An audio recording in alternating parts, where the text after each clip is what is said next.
To the outside world, he looks like a hunter who could crush an S rank with a mere flick of his wrist. But in reality, he's an alien from another planet, and all he dreams about is retirement. Little Green, as he was known, was once the most powerful mage on a planet brimming with advanced magical civilization. Yet one fateful day, a sudden thought sparked within his mind. It was the overwhelming desire to resign from this utterly dreadful job. You see, their society is structured as a completely free service. Even if you work tirelessly until your dying breath, you wouldn't receive a single coin in wages. And what's even more infuriating is that due to their advanced technology, they have absolutely no need to eat, drink, or even sleep. Effectively, they are on call 24 hours a day, every single day. As a result, even at a young age, he had already developed severe overwork syndrome. He couldn't even remember when he last dared to even hint at wanting to take a break. Oh, how desperately he longed to just escape and be done with it all. However, his responsibilities were far too significant to allow for casual resignation. And those high and mighty figures above, to ensure he wouldn't run away, had even placed restrictions upon him. For instance, the moment he attempted to use teleportation, his head would be instantly assaulted by a jolt of electricity. For instance, the moment he attempted to use teleportation, there would be absolutely nowhere for him to hide. He had even considered eliminating his superiors, but sadly he was completely incapable of attacking anyone from his own planet. Not only that, but incredibly, even the act of taking his own life was impossible. And just as his mind was completely consumed with thoughts of resignation, a brilliant idea suddenly flashed through his brain. Although his physical body was thoroughly restricted, his soul, on the other hand, was completely free, because in this entire world, there was simply no magic capable of controlling souls. In other words, as long as he abandoned his physical form, he could escape using only his soul, and so 10 long years passed. Every single day, Little Green struggled in the torment of persistence and giving up, but finally, after countless repeated attempts, he perfected the unique and extraordinary magic of soul manipulation. He was going to separate his soul, and then escape to a planet where nobody, absolutely nobody, could ever find him. The very instant his consciousness detached from his body, he couldn't help but rejoice. Success, he had actually succeeded. I really mean, finally I can leave this godforsaken place. How, without me? Let's see what you bunch of bastards can do. And so, filled with the exhilaration of quitting his job, Little Green arrived at a blue planet deep within the cosmos. When he opened his eyes again, he had transformed into a human being. From this day forward, even though being a man felt somewhat strange and unfamiliar, Little Green was very satisfied with this outcome. After all, he had successfully retired, hadn't he? Next, he first tried to get a feel for the condition of his new body, and then prepared to receive the original host's memories. To ensure he could smoothly integrate into this society in the future, he needed to disguise himself so perfectly that even the original body's parents wouldn't notice the difference. However, reality was harsh. The memories of this body were like shattered fragments, discontinuous and almost impossible to piece together. At the same time, a sudden, sharp pain shot through his abdomen, followed by waves of acidic fluid. Vile stomach acid kept surging up. Damn it. He hadn't expected that this body would actually be starved to death. Before coming here, he had only focused on finding a body with the highest intelligence and strongest magic potential, but he had completely overlooked the current physical condition of the body. This was a huge oversight. To survive, he urgently needed to find something to eat, to first fill his rumbling stomach. And so, he had no choice but to struggle to his feet and head outside. Then, for the first time, he saw sunlight. In his homeland, the surface was mostly liquid, perpetually dark and sunless place, but a vibrant and colorful world was unfolding right before his eyes. Both the warm sunlight and the crisp, refreshing air utterly captivated. He truly wanted to savor this moment a little longer. If only he wasn't on the verge of starving to death. But why was there absolutely nothing edible around him? If he kept walking like this, he really would starve. It was right then that the protagonist finally spotted something he could eat. This little guy isn't very big, but honestly, now isn't the time to be picky. And so the cockroach, completely bewildered, was suddenly snatched up, and it found itself getting closer and closer to a gaping, monstrous mouth. Just at this critical hair-raising moment, a child happened to walk past the protagonist. Looking at what the kid was holding in his mouth, the protagonist instantly lost his appetite for the cockroach in his hand. He casually tossed the cockroach aside.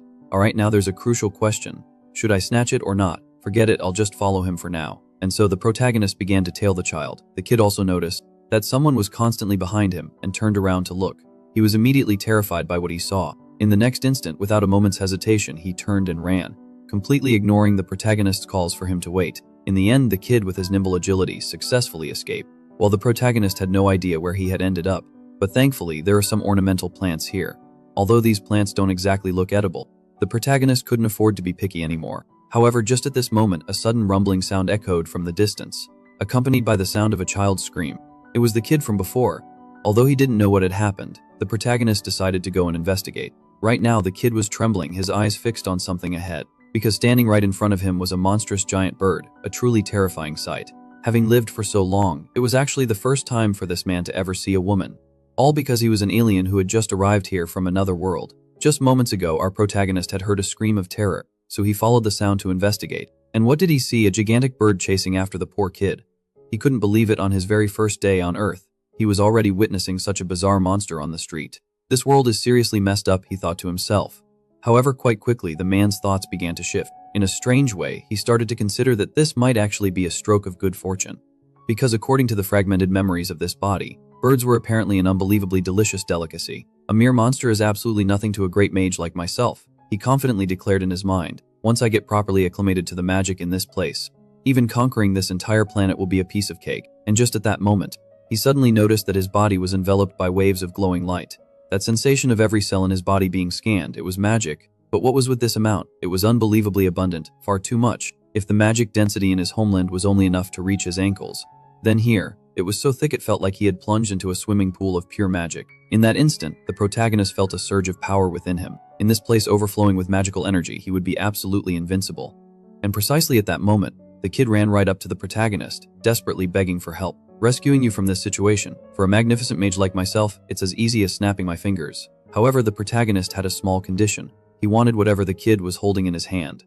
Even though the little boy seemed somewhat unwilling, but then he heard the terrifying sounds approaching from behind. He instantly understood what was truly important. Here, take it. Just please save me. The deal was struck. The protagonist instructed the kid to quickly hide behind him, then striking a dramatic pose with a wave of his hand. He intended to obliterate the monster, tearing it apart limb from limb. But after waiting for what felt like forever, absolutely nothing happened. At this point, the kid was looking at the protagonist as if he were a complete idiot. And the protagonist himself started to seriously doubt, what in the world is going on? Could it be that I'm just too nervous because this is my first time performing magic in front of an audience? Seeing that the protagonist was clearly a fraud and completely useless, the quick-thinking kid decisively bolted. Meanwhile, the protagonist was still desperately trying various spells. Explosion magic, fire magic, curse magic. He tried every type of magic he knew. Finally, he was forced to come to a stark conclusion. This human body was completely incapable of using magic. Accepting this harsh reality, the protagonist began to frantically flee for his life, all the while running and screaming for help at the top of his lung. Unfortunately, even though they were in the middle of a busy street, not a single person offered any assistance. And for some unknown reason, the monster was fixated solely on him, refusing to give chase to anyone else. His already starving body was now pushed far beyond its limits. Seeing that he couldn't outrun it on the main road, the protagonist abruptly changed direction, and the monster, not willing to fall behind, also executed a sharp, rapid turn. To make matters even worse, the monster suddenly remembered that it could fly. Watching the giant bird swooping down towards him from above, the protagonist felt like his very first day in this new world might very well be his last. And at this absolutely critical moment, his knee decided to give out and twist. In that split second, it was as if he could already see the afterlife beckoning. The next instant, the momentum carried him directly face first onto the ground, and the giant bird flew directly over his head, narrowly missing him, followed by a series of chaotic tumbling death rolls. Finally, the monster's massive beak slammed violently into a wall. The protagonist watched stunned as feathers rained down from the sky. For a moment, he couldn't quite process what had just happened. Then cautiously he approached to investigate, looking at the enormous body lying motionless on the ground. He couldn't help but wonder in disbelief, did it really just crash into the wall and die? Is this thing actually a complete idiot? Seriously, I want to ask the scholars of Earth, how could evolution possibly produce such a brainless creature? The protagonist, patting his stomach which was now painfully ample questions. Uncontrollably started to drool. This bird, it should be edible, right? After all, we are all creatures from the same planet. Our body composition should be quite similar. However, before he could even figure out how to begin eating it, he suddenly heard voices approaching from behind. The protagonist turned his head and saw a sharp-looking and capable beauty in professional attire appearing before him. He had run off to find help, bringing Swan Yuyun and a professional hunter back with him. So she immediately recognized what this monster was. A Fichino killer, she explained, a type of bird that lives in the space portals of desert regions. They possess speed comparable to a guided missile. Hunters below in rank are no match for them. To prevent further casualties, it was essential to eliminate it as quickly as possible. However, when she finally arrived at the scene, this was the exact scene that greeted her eyes. At this moment, she started to question reality. Did he really take this down all by himself? Right at that moment, the kid and a police officer also arrived. The police officer stepped forward, thanking the protagonist for helping to capture the monster. Meanwhile, Xuan Yuan crouched down, carefully examining the monster's cause of death. It appears to have been killed by a direct frontal impact, she observed. Could it be, is this person a hunter of C rank or even higher? She wondered aloud. The protagonist, however, wasn't concerned with any of that. The moment he saw the kid, everything else just faded from his mind. He reached out a hand, looking seriously at the boy, and declared, "You wouldn't have forgotten our deal, would you?" Hearing this, the little boy, though reluctant, still handed over what he was holding to the protagonist. And the protagonist, without any hesitation, gulped it down. Suan Yun watched this entire scene completely speechless. Is he really stealing snacks from a child? She thought to herself. Yet he was almost about to be taken into custody for questioning. All because he didn't possess a monster killing qualification license. Then Suan Yuan from the Hunter Association extended her hand to the protagonist, expressing her gratitude. Without a second thought, the protagonist reached out with his hand, still covered in some unknown sticky liquid, and shook hers firmly. Suan Yuan instantly felt a sense of ickiness, but she didn't let it show. Forgoing any pretense of politeness, she immediately pulled out a tissue and began wiping her hand thoroughly. At the same time, she asked him to present his hunter license, explaining that she needed to report this incident to the association. But that hunter license was something the protagonist had never even heard of. He quickly fabricated an excuse, saying he didn't have it on him right now. Hearing this, Suan Yuan didn't press further, simply asking him to state his name, so she could check it in the hunter system. Unexpectedly, the protagonist suddenly looked incredibly guilty, because the truth was, he didn't even know the name of this body yet. Seeing his awkward and evasive demeanor, Suan Yuan paused for a moment in silence. Then, with an expression of utter disbelief, she questioned the protagonist. Or undergone the awakening examination, she added, as a hunter. You need to understand that without proper registration, using abilities like you just did, is actually illegal.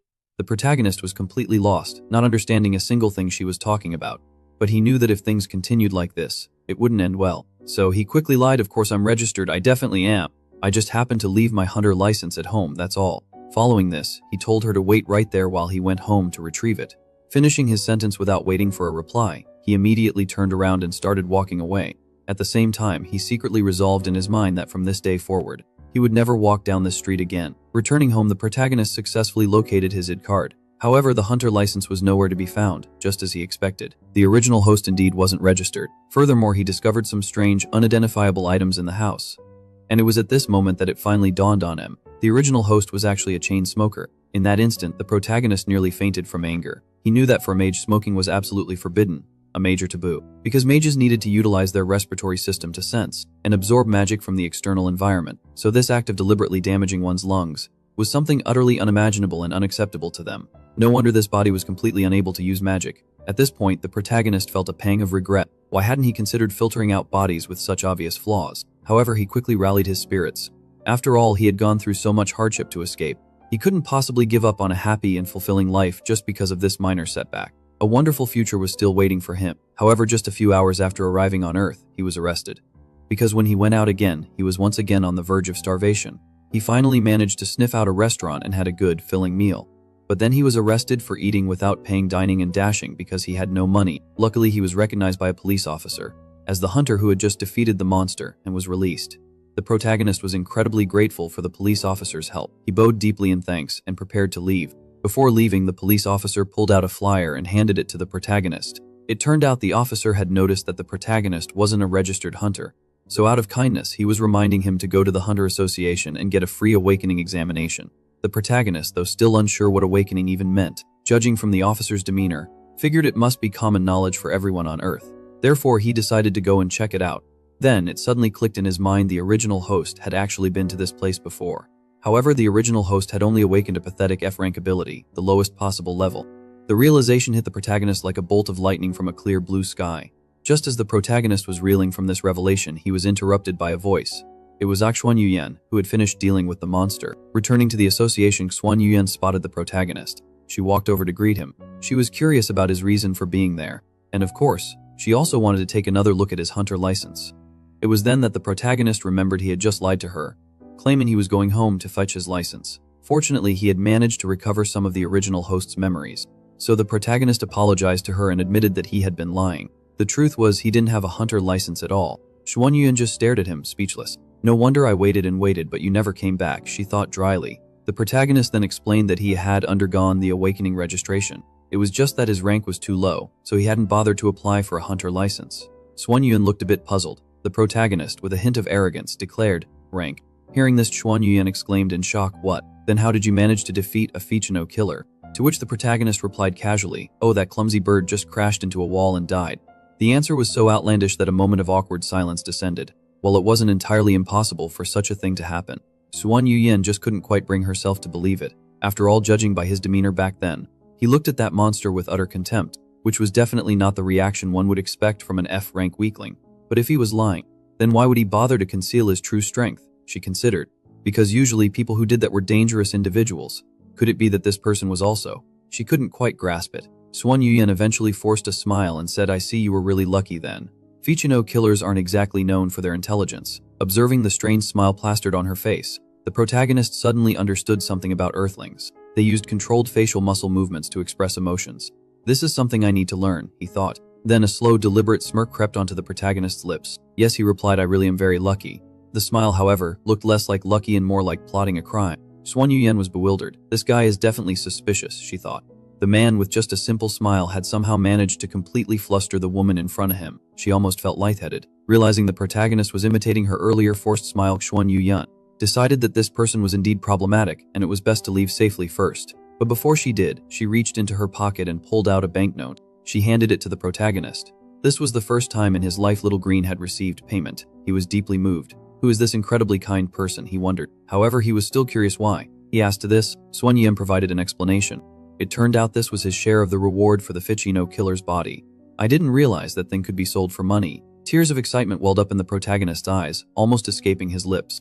He didn't understand why that bird was so valuable. Could it be the feathers are expensive, he pondered. Little did he know. The real value lay in its magic core, a C-rank magic core worth a staggering 2 million. These words, however, the protagonist couldn't pretend he hadn't heard. He immediately questioned, "Why do I only have 50,000 then?" Upon hearing those words, Swan Yuyan's face was etched with helplessness. This was because, back then, all the damages caused by fighting monsters had been compensated under his name, making him responsible. Now, if only someone hadn't chosen to flee, they could have originally been granted hunter's immunity from responsibility. At that very moment, the male protagonist felt a sharp pang of guilt in his heart. He felt deeply embarrassed and sincerely apologized to her. Indeed, she turned around and started walking away, saying casually, "It's all right.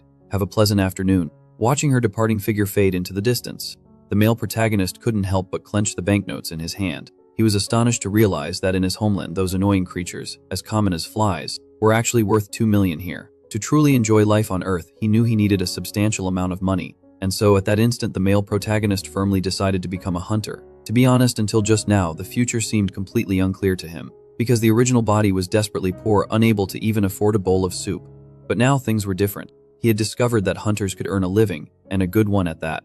Since that was the case, from now on he would make a living by hunting with magic. Even though he couldn't use magic right now, the male protagonist was pondering where to find some monsters, when he immediately overheard people around him discussing that a Woonsky gate had opened up over there. Following the gazes of the crowd, he looked over, and indeed in midair he saw it. A spatial vortex emitting peculiar magical fluctuations. So there are monsters inside. It seems I need to analyze this situation. However, there were far too many people here, making it inconvenient. Without a hunter's license, he couldn't go inside.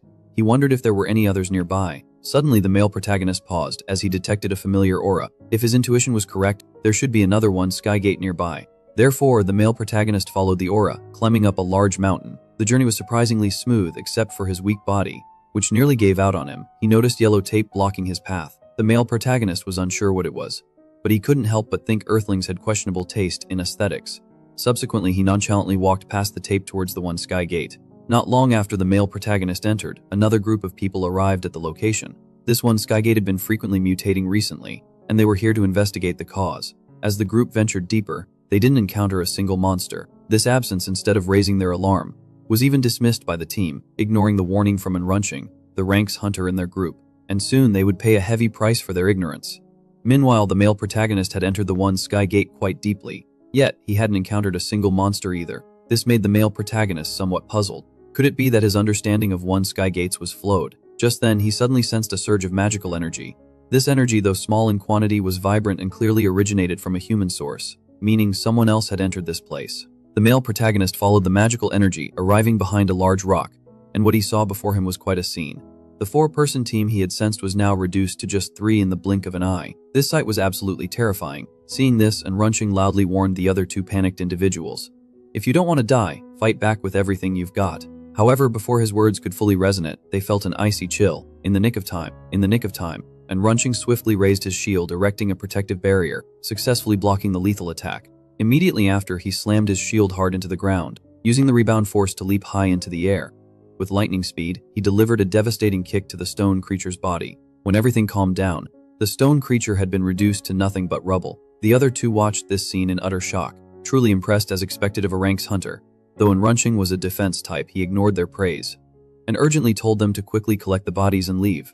Very soon, he sensed that chilling premonition from behind him once more. This time, he didn't have time to react and was directly seized in a powerful grip. Then, like a mere insect, he was flung back into the remaining team members. The other man watched this in utter disbelief and terror, and in the next instant, the stone monster's attack was upon him. However, upon mere contact, his sword snapped cleanly in half. Immediately following, he was sent flying by a devastating punch. This scene was utterly horrifying. The last woman stood frozen, facing the stone monster's incoming fist, completely forgetting to even run.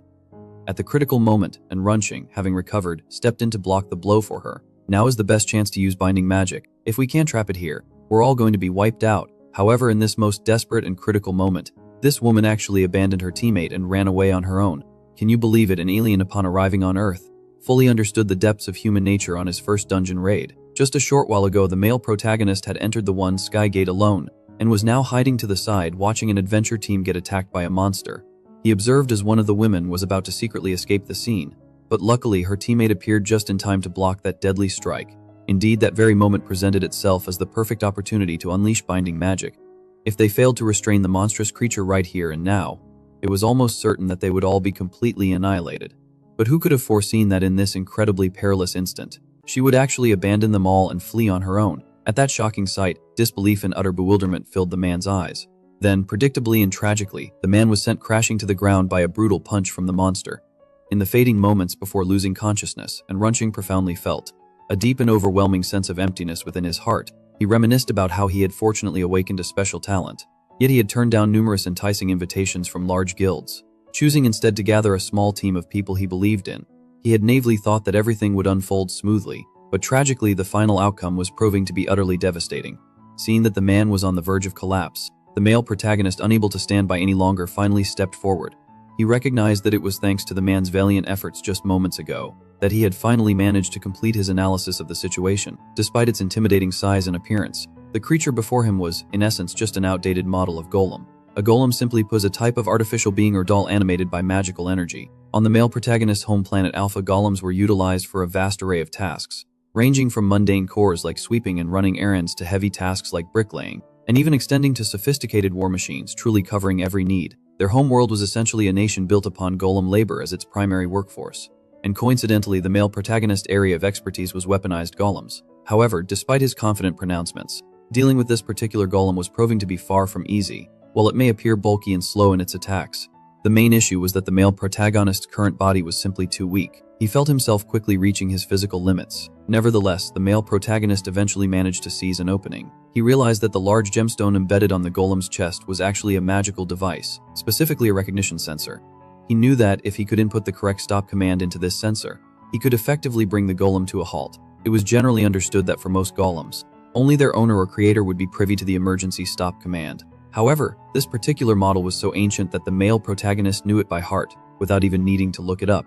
And just like that, as the male protagonist inscribed the stop command, the colossal golem instantly lost all power, collapsing heavily to the ground. Of course, merely stopping it wasn't quite enough. To completely shut it down permanently, it was essential to remove its core located on its back, and so the male protagonist promptly set about doing just that. Naturally, this minor task posed absolutely no challenge. Looking at the core in his hand, the male protagonist couldn't help but remark to himself how remarkably simple it was. When Enrunching finally blinked his eyes open again, the scene that greeted him was the male protagonist basking in a moment of triumph. What in the world? Did he defeat that monster all by himself? Enrunching wondered, completely stunned. This moment, in Enrunching's eyes, the male protagonist had transformed into a figure of immense expertise. Seeing that the man had regained consciousness, the male protagonist hopped down from the defeated golem and began walking towards him. Observing this approach, Enrunching was suddenly gripped by icy fear. He worried that in such circumstances, he might easily be silenced to keep secrets. Despite his desperate struggles, his body remained paralyzed, unable to move, while the male protagonist swiftly reached his side. Looking down upon the helpless Enrunching, who believed he was doomed, to his utter surprise, the protagonist extended a hand towards him and simply asked, "Do you need some help?" And with that, he successfully survived a dungeon raid that was classified as danger level or above, and Enrunching received widespread media attention. However, he felt no joy or elation, because he knew perfectly well that all the credit belonged to that mysterious individual. Yet, regardless of Enrunching's awareness, the association was determined to attribute the heroic deed to him alone. although they were also aware that someone else had actually defeated the monster. The problem was that Enrunching didn't even know the stranger's name. If the person truly was an even stronger hunter than Enrunching, unless that person was not registered at all. Therefore, no matter how much Enrunching objected, the association officials kept persuading him to accept the honor, insisting that refusing would negatively impact his public image. But regardless of their persistent persuasion, Enrunching was determined to speak the truth and be honest, believing it to be the most basic respect owed to that unknown hunter. Ultimately, the association personnel understood his unwavering resolve, and ceasing their attempts to persuade him, simply let him leave. Although the bespectacled man had initially wanted Enrunching to take the credit, he also genuinely hoped to establish contact with this hunter who was not only incredibly powerful, but also possessed such admirable integrity. Meanwhile, the male protagonist, who was the subject of their thoughts, was currently opening the door to a brand new world. Playing with a mobile phone for the very first time, he was utterly and completely captivated. He thought to himself, Earthlings are simply gods.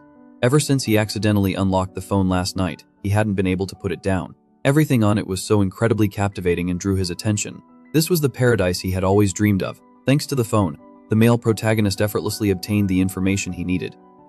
That entering a one sky gate required strict adherence to a hierarchical ranking system, and that any awakened individuals wishing to enter a one sky gate must first register with the Hunter Association and become officially recognized hunters. He also discovered that the hunter from earlier was surprisingly only a RAF, the very entry-level rank. However, other matters needed to be temporarily put aside, because for him, the most pressing priority right now was to acquire a hunter's license as quickly as possible. It seemed that while other transmigrators indulged in extravagant lifestyles, enjoying the pleasures of life, the male protagonist's situation was so dire that he was almost ready to give up entirely. To ensure his survival in this new world, the male protagonist had no choice but to sign up to become a hunter.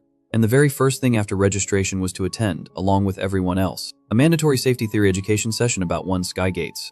The male protagonist listened to the lecture with utter boredom and summarized it in his mind. Basically, just don't be overly cocky or show off in front of monsters. Once the safety education was completed, the staff members began distributing equipment to each participant, including our protagonist. He looked at the item in his hand with confusion, wondering what exactly it was. People around him were astonished that someone in this day and age didn't recognize it. Others started to jokingly mock him, asking if he was perhaps an alien. The male protagonist, hearing this, broke out in a cold sweat, thinking, what's going on? Has my alien identity been exposed? Just then, a staff member informed the male protagonist, this is a basic, widely used analyzer. Then, they proceeded to explain its functions and usage methods, ensuring everyone received their device. The educator, a young lady, instructed everyone to point their analyzers at the butterfly in the sky. The male protagonist followed the instructions and aimed his device. Immediately, the monster's rank and name appeared on the screen. So this is how Earthlings identify their enemies, he mused, understanding dawning on him. Furthermore, the staff member also explained to the male protagonist, this analyzer isn't just for analyzing monsters, it can also detect equipment. Upon hearing this, the male protagonist immediately pointed the analyzer at the staff member, but nothing was displayed on the screen.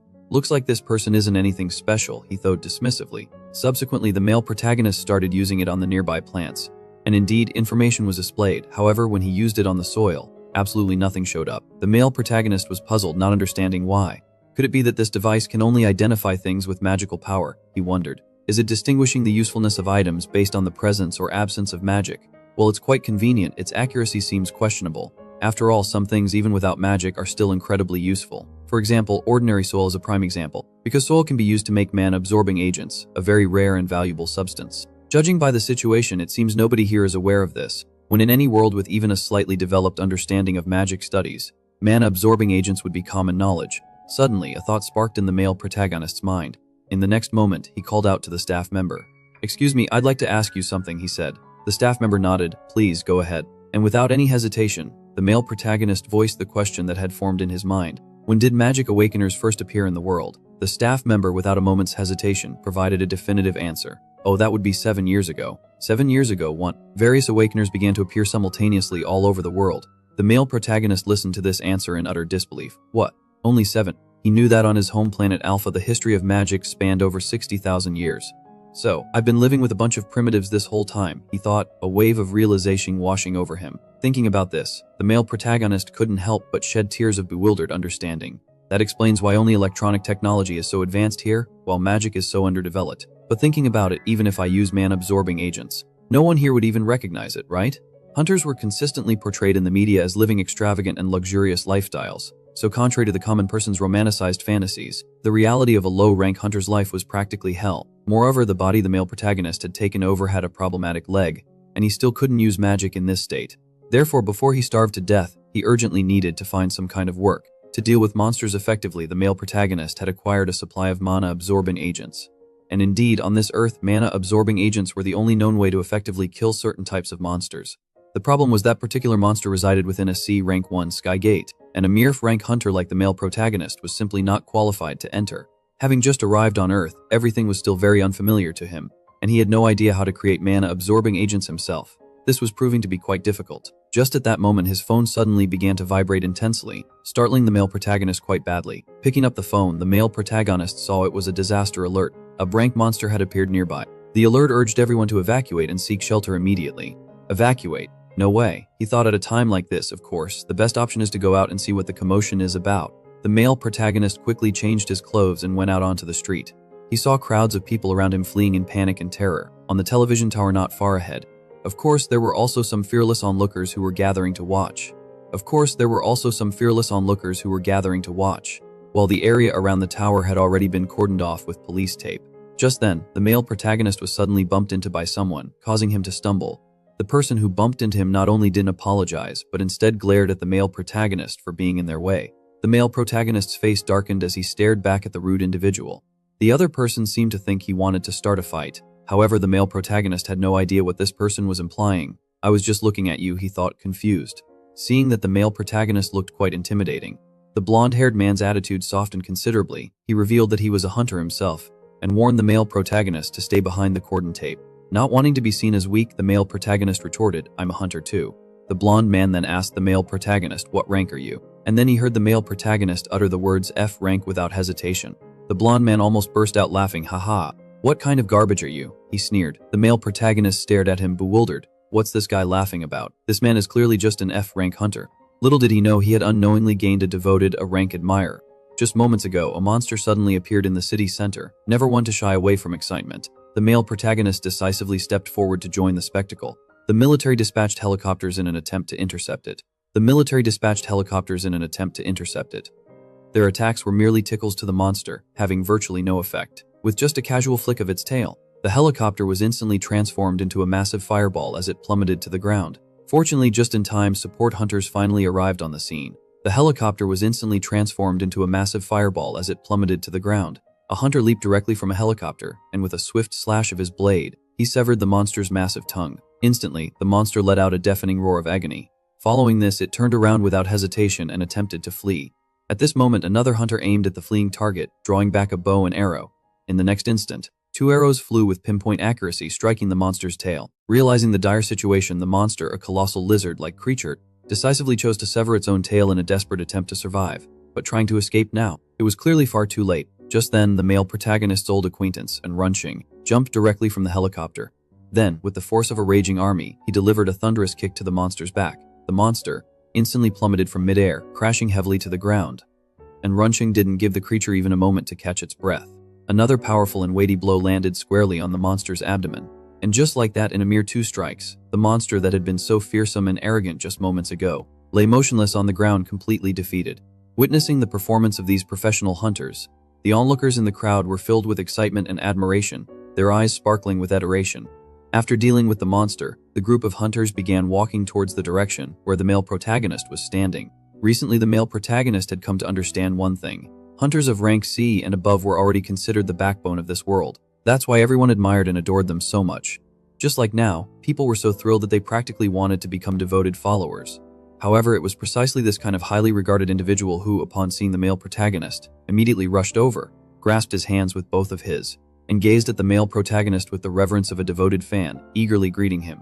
Just recalling the male protagonist's effortless dismantling of the golem in the one sky gate, and Runching couldn't help but feel an overwhelming sense of admiration. The blonde-haired man who had previously looked down on the male protagonist now stared at the male protagonist with a face drenched in cold sweat, thinking, crap, what's going on here? Is he some kind of big shot? Seeing this kid frequently glancing at and Runching turned to him with a dark expression and asked, is he a friend of yours? Witnessing this, the blonde-haired man was scared out of his wits, stammering for a long time without being able to utter a complete sentence. However, in the blink of an eye, Enrunching completely ignored him. Instead, he cheerfully introduced himself to the male protagonist and respectfully handed over his business card. Of course, he also took the opportunity to ask for the male protagonist's name. Following this, Enrunching invited the male protagonist to step into a nearby grove of trees. But don't misunderstand. He simply wanted to express his gratitude and repay the male protagonist for saving his life. And coincidentally, the male protagonist happened to have a matter he needed help with. He took out his phone, pointed to a location on the map and said, "Would you be willing to enter a one-sky gate with me?" Soon after, the two of them entered a one-sky gate that appeared desolate and barren. Even now, Enrunching still found it hard to believe that a hunter as powerful as the male protagonist was actually just a mere F rank. Just moments ago, the male protagonist had already revealed his true rank to him. But how could this be possible? Enrunching wondered if the measuring device had been faulty. However, he quickly conjured up a plausible explanation in his mind. He reasoned that because awakeners of rank C and above were required to mandatorily participate in dungeon raids, some individuals who didn't want to be controlled by the association might fabricate false, lower awakening ranks. And in his eyes, the male protagonist was undoubtedly one of these individuals. The two of them proceeded deeper into the dungeon. Soon the male protagonist located their target for this trip. They were creatures that resembled bats. Enrunching watched curiously, wondering what the male protagonist was going to do. To his surprise, he saw the male protagonist pull out a handful of dirt and scatter it into the sky. In an instant, the bats were engulfed in flames, turning into fireballs and plummeting to the ground. The effect of the mana-absorbing agents was truly instantaneous and remarkable. However, upon witnessing this scene, Enrunching was filled with a sense of bewilderment. He couldn't help but wonder why use items to solve a problem that could clearly be solved with just bare hands. In response to this, the male protagonist was rendered speechless. Is this kid even watching the hunter channels with his brain? He thought exasperatedly. But Enrunching suspected that the male protagonist, having been at the pinnacle of power for too long, had simply forgotten about the harsh realities of lower rank hunters' lives. Seeing the other man's expression, the male protagonist realized that no amount of explanation would suffice. Since that was the case, there was no need to unnecessarily expose his weaknesses. So the male protagonist had a flash of inspiration and began to fabricate a story. Ever since awakenings began to appear, there are people who can lift a ton-weight truck, and others who can manipulate elements from thin air. These are all incredibly convenient abilities. But since these powers appear out of nowhere, it's also possible that they might disappear just as suddenly.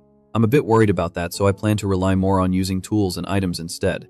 He had been initially concerned that the other man might not believe him, but to his surprise, Enrunching looked deeply moved, almost to the point of tears. "You're absolutely right. Why didn't I think of that?" Enrunching exclaimed, deeply impressed. "The easier something is to obtain, the easier it is to lose," Enrunching mused, deeply impressed. This man, a dignified ranks hunter, had inexplicably become enamored with the Ramf male protagonist. He even went so far as to orchestrate a minor car accident, all just to get the male protagonist's contact information. Just a short while ago, the male protagonist and Enrunching had just emerged from a dungeon raid and were now indulging in some junk food, treating themselves for their efforts. Enrunching earnestly requested that the male protagonist continue to bring him along for future endeavors of this kind. He explained that his previous team had recently disbanded, leaving him currently unattached, and he had no desire to form a new team anytime soon. The male protagonist completely understood his sentiments. After all, having just experienced a teammate's betrayal, anyone would understandably have lingering psychological trauma. Furthermore, since he needed to enter high-level 1 sky gates, and partnering with a high-rank hunter was essential for that purpose, the male protagonist readily agreed to his request. Of course, the male protagonist first made sure to emphasize to Enrunching, "You need to protect yourself well, because I don't have the ability to save you." The male protagonist was simply stating the honest truth, but unfortunately, Enrunching completely misinterpreted his words. He mistakenly thought that the big shot was just concerned about him getting injured. The next day, while the male protagonist was having a meal, he received a phone call from Enrunching. Enrunching informed him that a new dungeon raid was opening up and asked if the male protagonist would be interested in checking it out. To this, the male protagonist, of course, excitedly agreed. Whenever a new one-sky gate appeared, the Hunter Association would dispatch personnel to investigate and temporarily restrict entry until the investigation was complete. Within this particular one-sky gate, it was rumored that a unique type of plant had been discovered. Considering this unknown vegetation, it might potentially hold the key to restoring his magical abilities.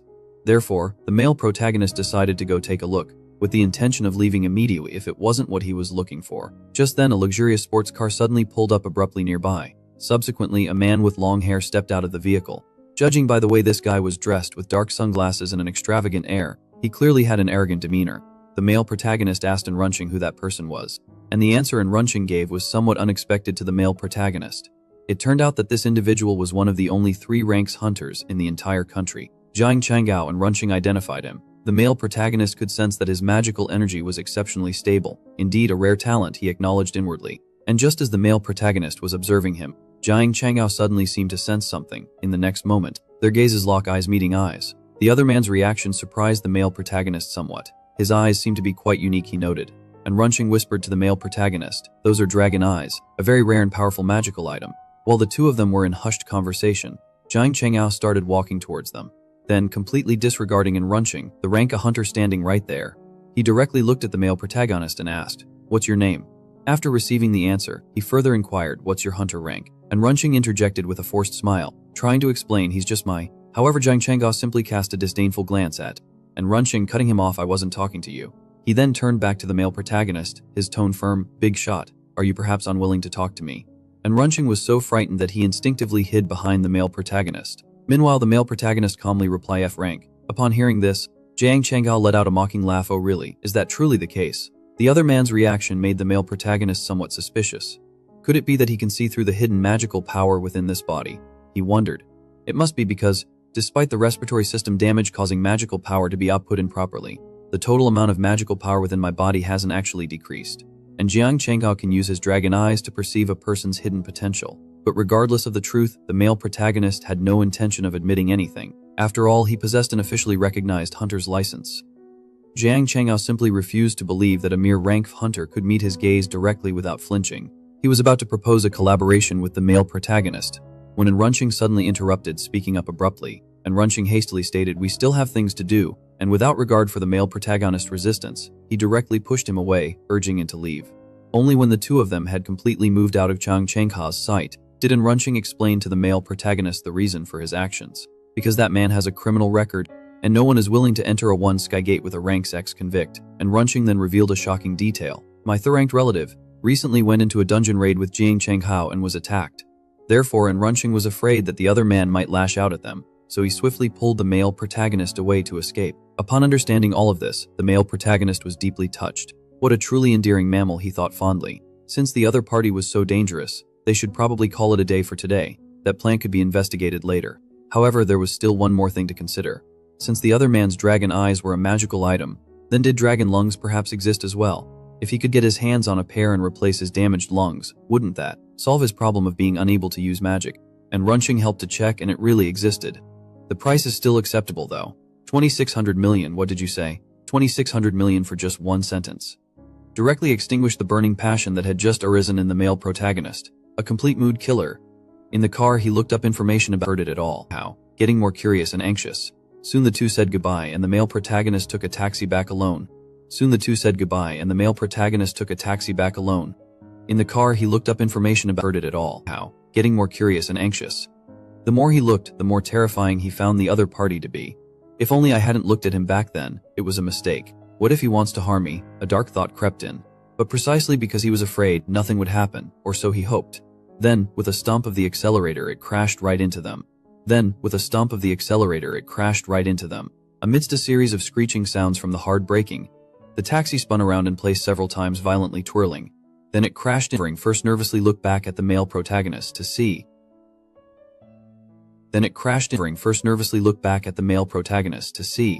Seeing that the male protagonist was not injured, he then got out of the car, ready to confront the other driver. As a result, Jiang Changhao stepped out of the car. "Well, I really am sorry about that. It has been so long since I drove, I mixed up the brake and the accelerator, my bad." After saying that, he directly took out his mobile phone to ask for the male lead's contact information, saying that he would discuss how to resolve the accident. Watch this divine operation. As for the driver, he directly tried to shirk responsibility with a wad of cash, saying that he would discuss how to resolve the accident. Watch this divine operation. The driver who received the money ran off in a flash. The remaining Jiang Changhao once again asked the male lead to hand over his phone number, saying that he didn't have any cash. He would transfer the medical expenses to him later. Is this how car accidents are handled these days?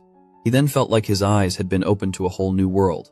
However, he still handed over his mobile phone number in the end. Just like that, this class hunter went through so much trouble, and finally managed to add the class hunter's contact information.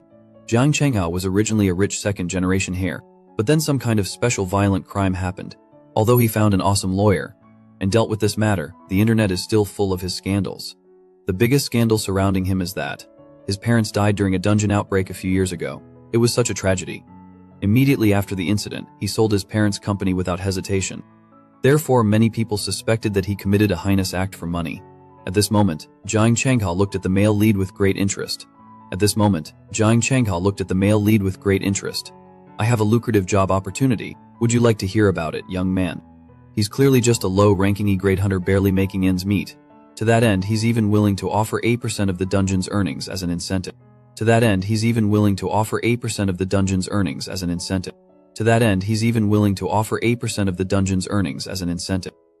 mean that the other party saw the potential within his body? Intriguing thought. Does that mean that when he can finally use magic down the line, he can easily take control of this planet and have everything he ever wanted? Thinking of this, the male lead spoke in a haughty tone. However, Jiang Changha's next words brought him back to the cold reality and quickly grounded him. I don't even know if I can work with you.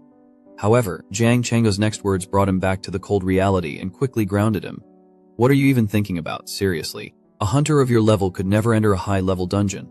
Is that even a question? So Jiang Changha actually wanted to be the man behind the male lead. Personally nurturing and developing the male lead, realizing he misunderstood, was so embarrassed he wanted to disappear on the spot. Oh, so that's what it was all about. However, he had one more question lingering in his mind. Just what exactly about me caught your eye that you'd make such a proposal? He asked curiously. Hearing this, the corners of Jiang Changhao's mouth slowly curled into a subtle smile. Well, you'll find out in due time, he replied, leaving the male lead with an ominous feeling, sensing things might take an unexpected turn. The male lead quickly made up an excuse and fled the scene, eager to escape the situation. He immediately told An Run Sung everything that had just happened, seeking his confidence advice. Now that he thinks about it, that guy definitely bumped into him on purpose, as if orchestrating the encounter. After listening to the male lead's story, An Run Sung became even more convinced that the other party enjoyed seeking out and creating trouble for the male lead. To this, Si Hyun also nodded in agreement, understanding the predicament. What to do? Should he call the police? But what reason could he possibly give them? And even giving him equipment. Wouldn't that just make him sound completely insane and delusional? Helpless, the male lead had no choice but to simply give up on the matter. And Runching suddenly mentioned in recent news that it seems humanity might soon conquer the dimensional rifts, overcoming this disaster.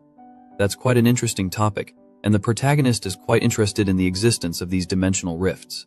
This world experienced a strange transformation 7 years ago, when dimensional rifts and monsters began to appear in people's lives. Also appearing at the same time were awakened humans with special abilities.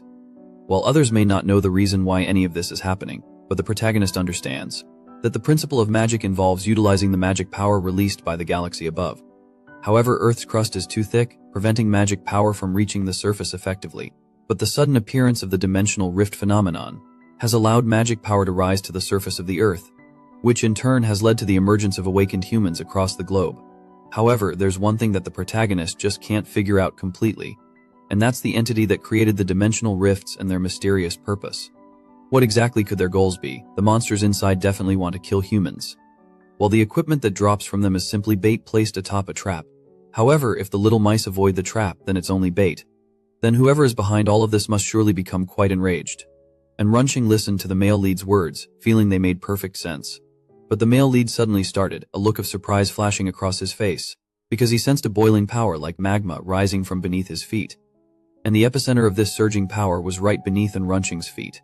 Yet An Runching remained completely oblivious to the danger, showing no sign of alarm. He was puzzled, wondering why the male lead had stopped so abruptly, showing his confusion. But the male lead didn't have time to explain anything, the situation demanding immediate action. He directly pushed An Runching away with all his might, seeking to protect his friend. Then, before An Runching's disbelieving eyes, filled with shock and confusion, an immense surge of energy suddenly erupted skyward, a magnificent and terrifying sight, engulfing the male lead completely as he braced himself for the teleportation sensation. Realizing what was happening, the male lead was filled with regret and a sense of despair. He bitterly wished he had handled things differently, considering his options carefully.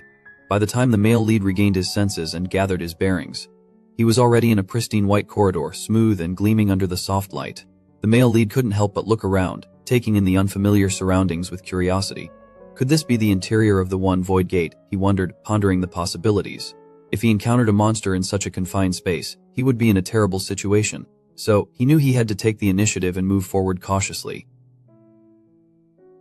If his body were to release all of this heroic power, he really wouldn't know how to continue on this path.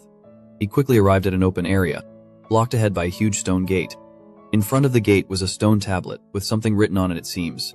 The male lead was just about to observe it closely, taking a closer look, when he suddenly noticed people approaching from both sides, one of whom happened to be Jiang Changgao, who harbored ulterior motives towards him. The other he didn't recognize. Soon they all arrived before the stone tablet, creating a situation of opposing forces. Jiang Changgao immediately began to mock, his tone dripping with sarcasm, saying to the other person, "Oh, Zheng Xiaxin, I heard you were examining this new stone tablet," while subtly expressing his own involvement. The other person replied, "I just returned today," revealing that the two of them don't get along very well. So the male lead asked Jiang Changgao, "Do you two know each other?" This one sentence shocked them both, and Jiang Changgao immediately mocked him face to face, dripping with condescension. "Turns out there are people who don't know you," he sneered. "It seems you need to work harder at socializing." To this, the male lead just wanted to retort, "I didn't know you before either, you know." Then he heard Jiang Changgao explain, "This is Zheng Xiaxin, the #1 hunter in a country." The male lead didn't expect the other party to be such an awesome individual. Next, Jiang Changgao introduced the male lead briefly to him. "Just an ordinary rank hunter," he said. The two exchanged simple greetings, acknowledging each other's presence. Subsequently, Zheng Xiaxin tapped a button on her wristband device. This was an analyzer for the male lead, a truly useful piece of tech. He didn't expect such a concise design very quickly. The results were analyzed and displayed before them clearly. "It's an unconfirmed and unknown dimensional gate," she announced. "There's no relevant intelligence level available to access." X, seeing that it was an extra level, the highest. Zheng Xiaxin felt a wave of worry and that this could be troublesome. He didn't understand what X represented at that moment, so he pulled out his phone to check, but the screen remained completely black. This was a completely new situation and the male lead was utterly dumbfounded by it. Apparently, it was interference coming from the dimensional gate. If they didn't get out quickly, the phone would be useless. So they began to study the stone tablet carefully. They saw the words, "The symbol of true faith shall become the key." Even though they didn't quite grasp the meaning of the sentence yet, it seems the only option right now is to push open this massive stone door and continue forward, embracing the unknown. This is a team boasting two of the strongest rank hunters, a truly formidable force. Yet, even with their combined might and exhaustive efforts, they couldn't even budge this seemingly insignificant little stone door. Witnessing this, the protagonist couldn't help but feel a profound sense of shock and bewilderment. Awakened beings, rank individuals are truly exceptional and rare existences. Every single one of them is a monster with terrifying abilities far beyond the norm. Yet here they were, utterly helpless against a simple stone door, highlighting the mystery. Since brute force clearly isn't working in this situation, then the only thing that seems worth trying right now is this strange lion statue, a potential key. Seeing the statue, Jiang Changgao stepped forward and after just a single glance, came to a conclusion. Judging by the size of this opening from a quick estimation, it seems like you could just barely manage to stick your arm inside, in a single statement, leaving the other two in stunned silence, contemplating the implications. The protagonist already had a growing suspicion of what was to come, but before he could even fully decide whether or not to proceed, the Eager Zheng Suyan was the first to step forward, moving without delay, and without a second thought, she boldly thrust her arm into the lion's mouth unafraid. At that very moment, a thunderous rumbling echoed through the chamber. The protagonist and Jiang Changgao immediately turned to locate the source of the sound, searching intently. The result was that the door, which had been completely still a moment before, opened on its own, creaking ominously. The male lead noticed that Zheng Xiaxin's face didn't look too good, and asked him what was wrong, concerned about his well-being. Then he saw the other man raise the hand he'd been holding out just a moment before. It turned out that he had just been targeted and drained by the vampire. Startled and frightened, he tried to pull his arm away, instinctively recoiling. But he couldn't manage to do it, his arm was stuck there. Because of this, he even considered the extreme measure of cutting it off. Jiang Changgao didn't care about any of this, remaining unfazed. After all, it wasn't his blood being shed, and now that the door was open, they might as well just go, he reasoned. At this moment, the male lead sensed that something was off, feeling uneasy. Could it really be this simple, he wondered with a growing sense of foreboding. And so, the three of them continued forward along the passage, pressing onwards, until an identical door and identical lions appeared right ahead. Seeing this, Jiang Changgao's expression instantly turned grim and annoyed. That damn thing. It actually happened again this time, he cursed under his breath in frustration. However, Zheng Xiaxin just pushed him aside directly, impatiently stepping forward. The other person didn't have any time to hesitate now, he pressed on, his mind set. We need to get out of here as soon as possible. The next moment he reached his hand in again. The result was the same as before, the door opened automatically, revealing the next chamber of trials. Then the three of them saw the next sect. And this time, Zheng Xiaxin hoped that Jiang Changgao would complete it, stepping up to the challenge. Because the lion's blood-sucking quantity had changed slightly. The first time, he didn't feel anything too drastic. The second time, he felt a little dizzy, a slight lightheadedness taking over. If nothing unexpected happens, the amount of blood sucked will increase as they progress further, posing potential dangers. so Zhang Xiaxing hoped the two of them could take turns, alternating to mitigate the risks. But very obviously, Zhang Chenghao didn't have that kind of selfless dedication. Seeing that the other party was unwilling to cooperate, Zhang Xiaxing's expression instantly changed, his patience wearing thin. And Jiang Chenghao had an arrogant expression that seemed to say, "What can you do to me?" Seeing the atmosphere between the two of them becoming increasingly tense and heavy, the male lead was just about to speak up and interrupt the escalating tension. Rather than waiting to have a fatal amount of blood sucked later, it would be better to step forward proactively now. But before he could speak, Jiang Chenghao took the lead in speaking. "Isn't there still another person? Why don't you look for him?" Hearing this, the male lead instantly realized something was wrong, understanding the underlying motive. Although there weren't any real monsters here, making it somewhat safe, it's not exactly a safe haven either. The dangers lurk just beyond perception, connecting it to a labyrinth where you can only move forward by offering blood. Well, it looks like we'll need to sacrifice someone as an offering to escape this place, a grim prospect indeed. The male protagonist's heart is in his throat as this dawns on him, his soul heavy with dread. "I'm finished." Zheng Hasung's moral compass is obviously set much higher than Jiang Chenghao's, a shining example of heroism, with two class individuals in the party possessing incredible abilities. "You're seriously thinking of pawning off this dangerous task to his class? It is absurd." Just as he said these words, several people noticed something and looked behind them, sensing an otherworldly presence. Then they saw a monster materialize out of thin air, its form grotesque and horrifying. Seeing this, the male protagonist was shocked, a surge of adrenaline coursing through him. So it seems this place isn't entirely empty after all, a place of unseen terrors and lurking nightmares. The next second, the monster began its attack, unleashing its fury. And its first target was actually the male protagonist, singling him out for destruction. Judging by the male protagonist's current physical state, he clearly couldn't withstand it. In that instant, he fearfully closed his eyes, a moment suspended between life and death. Zhang Hasung bent down, drew his sword with lightning speed, showcasing his expertise. Then, with a single thrust, the monster was instantly defeated, a clean and decisive blow. This handsome display immediately stunned the male protagonist, his jaw practically on the floor. As for the other guy, well, the less said about him, the better. Just then another monster appeared suddenly, attacking Jiang Chenghao from behind, and seeing that he wasn't reacting at all, the male lead hurriedly shouted a warning to him, filled with concern. Jiang Chenghao's emerald-like eyes only glanced back slightly, almost imperceptibly. A quick glance and then a fierce punch slammed the monster to the ground. Seeing this terrifying strength, the male lead guessed his awakened skill must be related to body enhancement of some kind. With that one punch, Jiang Chenghao roughly estimated the monster's level. It was probably around the level of a C-grade demonic beast, he figured. At that moment, Zhang Xiaxing reminded everyone not to be careless, remaining vigilant. Hearing this, the two of them looked in the direction of his gaze, wondering what was up, only to see several monster silhouettes appearing on both walls, ominous and threatening. And soon, one monster after another darted out from them, emerging into reality. Although none of them were high-level monsters, their sheer number was overwhelming. And it was incredibly bothersome for everyone. The two hunters who always disliked each other silently entrusted their backs to each other in a rare moment of cooperation. Then Jiang Chenghao clenched his fist, which was glowing with a green light, powering up. Meanwhile, Zhang Xiaxing gripped the weapon in his hand tightly, ready for action. Then, with a single sword stroke, he unleashed a fiery storm sweeping across a wide area. The two leaders watched the performance of the two rank hunters with surprised attention, deeply impressed by their prowess. All the monsters were drawn to them, keeping the main character's team relatively untouched. As a result, the protagonist's side remained surprisingly quiet and undisturbed. Soon Zhang Xiaxing began to feel somewhat tired, his strength gradually fading.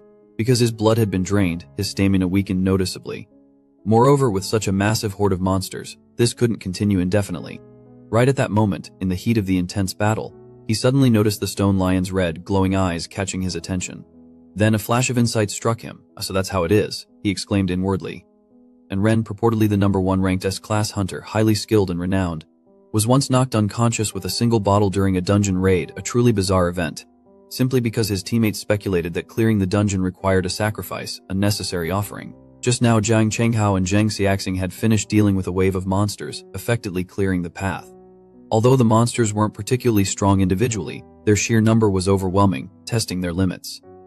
And their performance filled the main character with great admiration, deeply impressed by their abilities and coordination. It seemed the plan to conquer Earth was a long and arduous journey, filled with challenges. Just then, Zhang Xiaxing directed the other two to look toward the stone statues, pointing out a key detail. They noticed that the lion's eyes were now emitting a sinister, scarlet glow, an ominous sign of what's to come. Subsequently, Zhang Xiax voiced his own hypothesis, adding a touch of intrigue, that if one sky gate isn't activated within the allotted time, things will get dicey. Offering blood would trigger a mob of monsters, but before he could finish his sentence, events unfolded rapidly. A monster suddenly materialized behind him, catching him off guard. Zhang Xiaxing swiftly impaled the ambushing creature with his sword, eliminating the threat. Meanwhile, Zhang Chenghao interjected with keen interest, inquiring if there was a time constraint, his curiosity piqued. No sooner had he spoken these words than a wave of chaos erupted. A massive horde of monsters surged forward, scrambling and vying to be the first to attack. Observing the scene, even Zhang Xiaxing, a seasoned warrior, felt an immense pressure looming over him. He ceased relying on Zhang Chenghao, who was now vociferously shouting the male lead's name, creating a scene. While the male lead could go and offer blood once first, strategically planning his actions. Before the male lead could recover, Zhang Chenghao abruptly turned around, acting impulsively. Then, without the slightest hesitation, he sprinted towards the stone statue, demonstrating unwavering resolve. Even facing the relentless obstruction of countless monsters, he persevered without pause, maintaining his course. Ultimately, he triumphantly plunged his arm into the stone statue, achieving his objective. In the subsequent instant, the countless monsters dissipated like ink spreading in water, vanishing into nothingness. The male lead and Zhang Xiaxing both stared at the spectacle in astonishment, utterly flabbergasted by what had just transpired. Concurrently, the gate leading to the subsequent level began to slowly creak open, unveiling the path ahead. At that moment, Zhang Chenghao turned back and posed the question, "Who's next?" seeking a volunteer. Zhang Xiaxing responded, proposing that the two of them should take turns, rotating the responsibility, because Fa might not be able to hold on, truly living up to the standard of a national hero. The male protagonist and his crew haven't even gotten dirty. Thanks to him, he hasn't even dirtied his clothes until now, which is really something. This even makes the male protagonist feel a little embarrassed. And so, the three of them passed through several more stone doors, advancing further. At this time, due to excessive blood loss from the fierce battles, even Zhang Haxiang, as the strongest hunter, couldn't withstand it and was starting to falter. No one hesitated, and one of them stepped forward to support him, asking if he was alright. Zhang Haxiang, with a pale face, said it was nothing, just a temporary setback. This kind of sudden small-scale empty space is generally quite small, so don't worry. They should be getting close to the exit soon, so let us push on. The male protagonist looked at Kang Cheng Ho, who was still full of energy, and thought to himself. Luckily, it was his turn to open the doors this time, as he seemed to have the most stamina. However, at this moment, Kang Cheng Ho suggested that they stop for a bit, as he had a thought. After all, no one can guarantee how many more doors there are ahead, or the strength it will take. And both of their bodies are nearing their limit, so a moment's rest could be valuable. Kang Cheng Ho admitted that they might have missed some clues back there, and suggested they needed to go back and look for them, just to be absolutely sure. But Jiang Hasing only felt that the other was stalling for time, causing him some frustration. Maybe they even suspect I'll use the monster wave to attack them. Just like before when I attacked Choin, facing their suspicion. Zhang Chengha fell into silence. After a moment of quiet, he reluctantly moved his body towards the stone statue. His rigid posture and reluctant movements all revealed his inner conflict. Of course, he understood why they didn't trust him. After all, he had a record. Zhang Chenghao turned his head to look behind him. Zhang Haxia, your distrust of me is too heavy. Even if it's your turn to offer blood this time, I'll insist on going back to check the room, he said. Zhang Chenghao had already put his hand in, and it was clear he wouldn't be able to hold on much longer this time. Seeing this, Zhang Haxi stepped forward and asked with concern if he was still alright. In response, Zhang Chenghao said it was okay, he had brought recovery potions. He could last another 2 tries, he reassured her. Saying this, he began rummaging through his bag to find it. Zhang Haxia then stated that if they didn't see an exit in the next room, they would have to find other solutions. The male lead watched Zhang Chenghao take out a recovery potion. I was just thinking this guy seemed pretty normal, and pondering whether or not to offer him some support, but then I witnessed him grab a bottle and swing it down on the completely unsuspecting Zhang Xiaxing.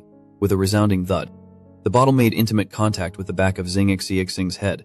Just like that, the Mighty's class hunter, a true powerhouse, was taken down with a single bottle. Zhang Xiaxing instantly lost consciousness. The male lead on the side was utterly dumbfounded, but Jiang Chenghao was quite pleased with the outcome, never imagining that this tactic would be so effective in taking someone down so quickly. The male lead, dripping with cold sweat, asked Jiang Chenghao why he did that, his emotions swirling. And Zhang Chenghao then explained that this Ikongman very closely resembled the Iron Maiden Ikongman that had appeared in Northern Europe. If nothing unexpected happens once you get inside. If nothing unexpected happens once you get inside. If nothing unexpected happens once you get inside. It was unrelated to the hunter's rank or skills. The survival rate was only about 60% overall. So just to be on the safe side, he had no choice but to wrong Zhang Xiaxing, unfortunately. The male lead thought about it carefully and realized what he said made sense. If someone had to sacrifice themselves, it would be best if it wasn't him, of course. Besides, aren't there two ranks? Even so, the male lead ultimately felt his conscience wouldn't allow it. So just as Jiang Changhao was about to send Zheng Xiaoxin's arm in, the male lead suddenly interrupted, patting his chest, declaring firmly. Hearing this, Jiang Changhao glanced at him scrutinizingly. Now you feel guilty. When I was sticking my neck out for you, you were quiet. Now be quiet and listen. I'll make sure you leave here alive. That's my promise to you. Judging by the persimmon's blood consumption, this trial should be coming to an end soon, and as the stone door slowly opened once more, the male lead was surprised and uttered a sound of astonishment, because the scene before their eyes had finally changed, shifting dramatically. They saw a statue standing silently not far away, and on the statue's hand rested peacefully, seemingly waiting the reward for clearing this trial. Both of them widened their eyes in disbelief. The quest ended so easily. Jiang Changhao felt it wasn't greedy because the price was so small. He originally thought he needed a living sacrifice, so he knocked her unconscious. If Zheng Xiaoxin wakes up and investigates, it will be a major problem. However, the male protagonist didn't care about the other party's entanglement. Just one look and you know that the thing in your hand is precious. A magical tool, but the male lead didn't have any greed. He suggested giving this thing to Zheng Xiaoxin as an apology, but Jiang Changhao thought it was useless. You must know that he attacked the #1 hunter. It's not just him. Even the association won't let him go. The best way to deal with it now is to take the opportunity to kill the other party. Anyway, the corpse will disappear with the void gate. But the problem is that there is an eyewitness. Jiang Changhao doesn't believe that the male protagonist will save his life. And the male protagonist asked the other party what he was going to do. Kill him. These words made Jiang Changhao a little sad. He couldn't bear to do it. But he just had a small request. As he said this, Jiang Changhao patted the male lead on the shoulder. Then he stared at the male lead with a distinctly mischievous look. Could you perhaps say that you were the one who knocked out Zheng Xiaoxin? The man had merely cleared a dungeon once, and as a result, he emerged to find himself the center of attention and public scrutiny, all because he admitted to knocking out the #1 ranked F-class hunter. Just moments ago, Jiang Changhao suggested that the male lead take the blame for him, and the reason he did this, surprisingly, was simply to assess the male lead's true strength. Jiang Changhao's powers are quite extraordinary. This is because he possesses the dragon eyes, a rare item he obtained from a level 1 monster, a green dragon. Through them, he can not only enhance his own magic, but he can also see extremely far. And furthermore, he can directly use these eyes to determine when someone has awakened their powers. Ever since he obtained these eyes, he had never once needed to squint to see anything at all, until recently when he encountered the male lead he noticed emanating from him a never-before-seen strange and unique magical energy, so he immediately approached the other party and inquired about their name and level. When he learned that the other's level was a mere F-class, Jiang Changhao's first impression was that this had to be a lie. It was because an F-grade hunter simply couldn't look him directly in the eye, remaining unfazed. In the eyes of ordinary people and lower-level awakened beings, a high-level awakened being like him emits a deadly threat like a ferocious beast. To verify this, ensuring his suspicions were accurate, afterward Jiang Changhao even made a special trip to a convenience store he hadn't visited in a long time. He tried it out and sure enough, the clerk was terrified and trembling, confirming his beliefs. So the whole grade thing was complete nonsense and absolute fabrication. So he thought he'd tease the protagonist, Jiang Changhao, just to see his reaction. First he created a small, seemingly innocuous incident. Then he offered him the best benefits package he'd ever offered anyone, a truly exceptional deal. But from beginning to end, the protagonist maintained an expressionless poker face, remaining completely unreadable in his reactions. Jiang Changhao even felt like he was looking down on him, grade hunter, with such indifference. However, for Jiang Changhao, who was used to all kinds of attention and scrutiny, the protagonist's coldness actually pleased him, a refreshing change of pace. So, he made the protagonist take the blame, but it certainly wasn't because he disliked him, not in the slightest. In truth, he had the ability to resolve the unsettling matter at hand himself with relative ease. But what he really wanted to know was, what kind of abilities was the protagonist hiding? What secrets did he hold? I'm curious to see what kind of reaction he'll have to my intimidation, and what he'll do next. What he didn't anticipate, however, was that the male lead would agree so readily. This was far beyond what Jiang Changhao had anticipated. He was so taken aback for a moment there, he didn't even know what to say. From the other person's face, Jiang Changhao couldn't discern a hint of fear or apprehension. So what could be the possible reasons behind his actions? Could it be that he doesn't want to clash with me? Come to think of it, he mentioned that reaching S rank isn't possible at the moment. Ultimately, the goal couldn't be achieved in that specific manner, alas. Jiang Changhao had every reason to be suspicious, and a healthy dose of skepticism seemed warranted. The male protagonist is deliberately suppressing his magic power, even though he's a high-level awakened. But is it really necessary to suppress magic to this extent? That must be pretty tough to deal with, I imagine, even though I desperately wanted to keep provoking the other person. But let's wrap it up here for today then, shall we? Let's just get out of this cursed place for now, shall we? Unbeknownst to him, however, beneath the male lead's seemingly unshakable exterior, deep down I was already panicking like crazy, but finally, I've made it through and survived this ordeal. And so, the male protagonist, Kai and Jiang Changhao in the front, supported Zhang Axing from behind, guiding her gently. The three of them headed towards the dungeon exit. When the male lead returned to the outside world, he was quickly shocked by the scene before him, because a dense crowd of reporters was gathered not far from him, and upon seeing someone emerge alive, the reporters who had been waiting there became excited one by one, with the constant sound of camera shutters clicking away. At the same time, the reporters eagerly began to ask questions, like what monsters were inside the gate and what their levels were, and if there were any other survivors too. Right then and there, the male lead realized, no wonder there were so many people here. It turned out that all the exits were located here. But before they could get any information from the male lead, the reporters widened their eyes in disbelief, as Jiang Changhao carried Zhang Xiaxing on his back, emerging from the otherworldly gate, revealing that there were actually 2 S ranks. But why had Zhang Xiaxing fainted at the same time? Association staff members immediately stepped forward to inquire about the situation, although they had many questions to ask. But the first question is, why did Zhang Xiaxing faint? The staff thought, Zhang Xiaxing was attacked by a secret device inside the otherworld gate. Who would have thought that Jiang Changhao would actually look at the male protagonist and say, we just had a little friction when choosing the sacrifice, just a minor disagreement. So he was knocked unconscious. The male lead thought to himself, he's already lying as soon as he leaves the dungeon. And regarding this explanation, the staff didn't believe it at all. After all, compared to a hunter they've never even heard of, which is quite the stretch, it's much more likely that Jiang Changhao was the one who did it. Although that's exactly what happened in reality. But the feeling of being suspected still made Jiang Changhao feel very displeased, to say the least. The next moment he glared at the male lead with his emerald green eyes. Don't just stand there, say something. He stared directly at the male lead, making him break out in a cold sweat. He reluctantly remained silent for a moment, a little unnerved. Then, with a blank face, he opened his mouth and said, I knocked Zhang Xiaxing unconscious. Hearing this, both the association staff and the reporters on the scene widened their eyes in shock, quite stunned actually. Even though the male lead explained that he didn't intend to harm him, not at all. He only made him fall asleep so that he could clear the dungeon smoothly, and then he would wake up. He will apologize on his own accord. But no matter how you slice it, this is incredibly hard to believe, because hunters below S rank are fundamentally incapable of achieving such a feat. However, right at that moment, Jiang Changhao suddenly put on an act, appearing extremely weakened and frail. He panted heavily, glancing towards the association personnel with obvious distress. In this kind of state, how could I even possibly attack Jiang Xiaxing? The association staff members were clearly at a loss for words, falling into a short, contemplative silence. Although Jiang Changhao did lose a significant amount of blood during the open gate incident, the protagonist remembers that his injuries weren't actually this severe. It's very likely that this guy is faking the extent of his injuries. Just then, the reporters who were present suddenly realized something important. They swarmed towards the protagonist in a chaotic rush, repeatedly questioning, was it really him who knocked out an S rank? And the male lead replied with a cool and aloof expression, I did it.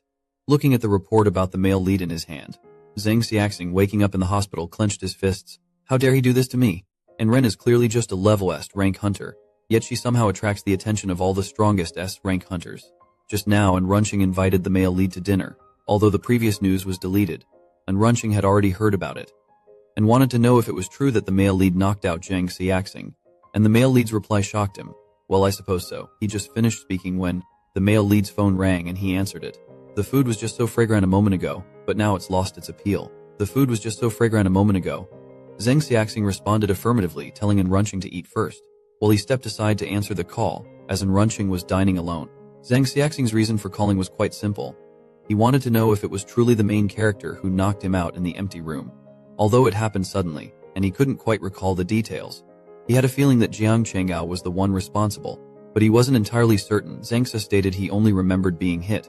The back of his head was the last thing he saw, along with the indifferent gaze of the main character. So now he was demanding an explanation from the main character. The male protagonist, sweating nervously, thought this isn't good at all. Should he just confess that Jiang Changhao had threatened him into taking the blame? But how could he trust Jiang Xiaxing, you see? The reason Jiang Xiaxing was called the nation's hero by the protagonist wasn't because he was some righteous crusader. It was simply because the number of one empty sect members he wiped out was far ahead of everyone else. Ultimately, he's just a workaholic only interested in the dungeons. Would this kind of person protect him? A mere... So the protagonist confessed, Zhang, I'm sorry. It was me who knocked you unconscious. Then the protagonist explained he just didn't want to see him push himself too hard. He originally planned to be the sacrifice himself, and as an apology, give him the dungeon rewards after clearing it. A simple sentence that made Zhang Xing's veins bulge. Are you fucking kidding me? This problem could have originally been resolved through dialogue, but now he wants to use a tool to settle it, which he can't accept. No matter who it is, being knocked unconscious in a deserted gate requiring a sacrifice. It's impossible to believe it was for their own good. Furthermore, Zhang Changhao and the main character knew Zheng Shim from the start, leading to suspicion that they're working together. The most important thing is, are you really F-rank hunter? Hearing this, the main character fell into a moment of silence. He wanted to say there were hidden circumstances. However, Zheng Shim no longer wanted to hear his excuses. Continuing this would only be a waste of time. Finally, Zheng Shim looked out the window and said, he'll be keeping a close eye on you from now on. Without waiting for a response, she hung up the phone abruptly, and Zhang Xiexing apologized to her assistant, who had been waiting patiently for quite some time. The assistant chuckled and brushed it off, then handed over all the requested documents. Since the Hunters Association took swift action, the news articles were quickly taken down. However, the damage was done. Everyone who needed to see it saw it. Understandably, many disparaging comments about Zhang Xiexing surfaced online. His assistant advised him against reading those comments, but Zhang Xiexing wasn't that easily shaken. The real issue was that the whole world now knew that rank hunters weren't invincible, and many people were feeling uneasy because of this revelation. The ones responsible for all this. Assistant Saji guessed it was Zhang Changhao. Separately, he also investigated the male lead's identity, and he really is just an S rank. Initially, Xiaxing also thought so, but if that's truly the case, Zhang Changhao has no reason to let him live. There's simply no need to threaten him and make him take the fall. Killing him directly would be much simpler. Besides that, more importantly, the eyes he saw when he collapsed were completely devoid of human emotion. Ever since his awakening, Zhang Xiexing has never encountered such a chilling lack of empathy. With such a severe discrepancy, he has reason to suspect the other party's rank is fabricated. He asked his assistant to contact the association to request a re-evaluation of that man's awakening level. Awakened ones use superpowers commonly known as skills. Each awakened person, at the moment of their awakening, will learn at least one skill. However, this magic of awakening has various limitations. For example, Zhang Xiexing, who has a living attribute, can't learn other types of magic even if he tries his hardest. The only way for them to use other attribute magic is to spend a fortune buying skills, but the protagonist is different. He was reincarnated after learning various types of magic. Theoretically, as long as the conditions are met, he can use all the magic on Earth. But this body, due to lung problems, cannot fuse magic power. His talent cannot be displayed. To solve this problem, he discovered a way to craft a magic amplification potion. But the Akong Gate, which held the necessary ingredients for the potion's creation, wasn't easy to access. This was because it was controlled by the Magic Tower Guild, the guild with the largest number of hunters at the time. This was because it was controlled by the Magic Tower Guild, the guild with the largest number of hunters at the time. He was promptly shooed away by the staff. This was because he had already been there yesterday. An entry was forbidden without a prior appointment. However, just at that moment, his underling in Runxing suddenly appeared. It turned out he had asked in Runxing to help him gain entry as a renowned first-class hunter, and Runxing's application was processed much more smoothly, and upon seeing in Runxing arrive, the staff member, who had just been impatient, instantly changed their demeanor. The man happened to be a big fan of Runxing, and the two of them struck up in an enthusiastic conversation. And Runxing explained that he had already booked the magic tower through the guild, meaning the protagonist smoothly gained access to the inside of the magic tower. The staff even apologized for the earlier misunderstanding. The two then proceeded to the reception desk, stating they had a reservation. The receptionist, already informed of their arrival, told them that their representative was waiting on the top floor, and directed them to take the elevator up. When the elevator reached the 60th floor, the sight that greeted them left them both stunned. The protagonist, drenched in a cold sweat, stared at the scene unfolding before him, a distinct feeling that something was amiss. Atop the magic tower, a red-haired young woman awaits expectantly. Yuan Ming, one of the three strongest rank hunters, has inexplicably fallen for a low-ranking rank hunter, practically drooling over them. Our protagonist, on his first trip into the magic tower, senses something amiss.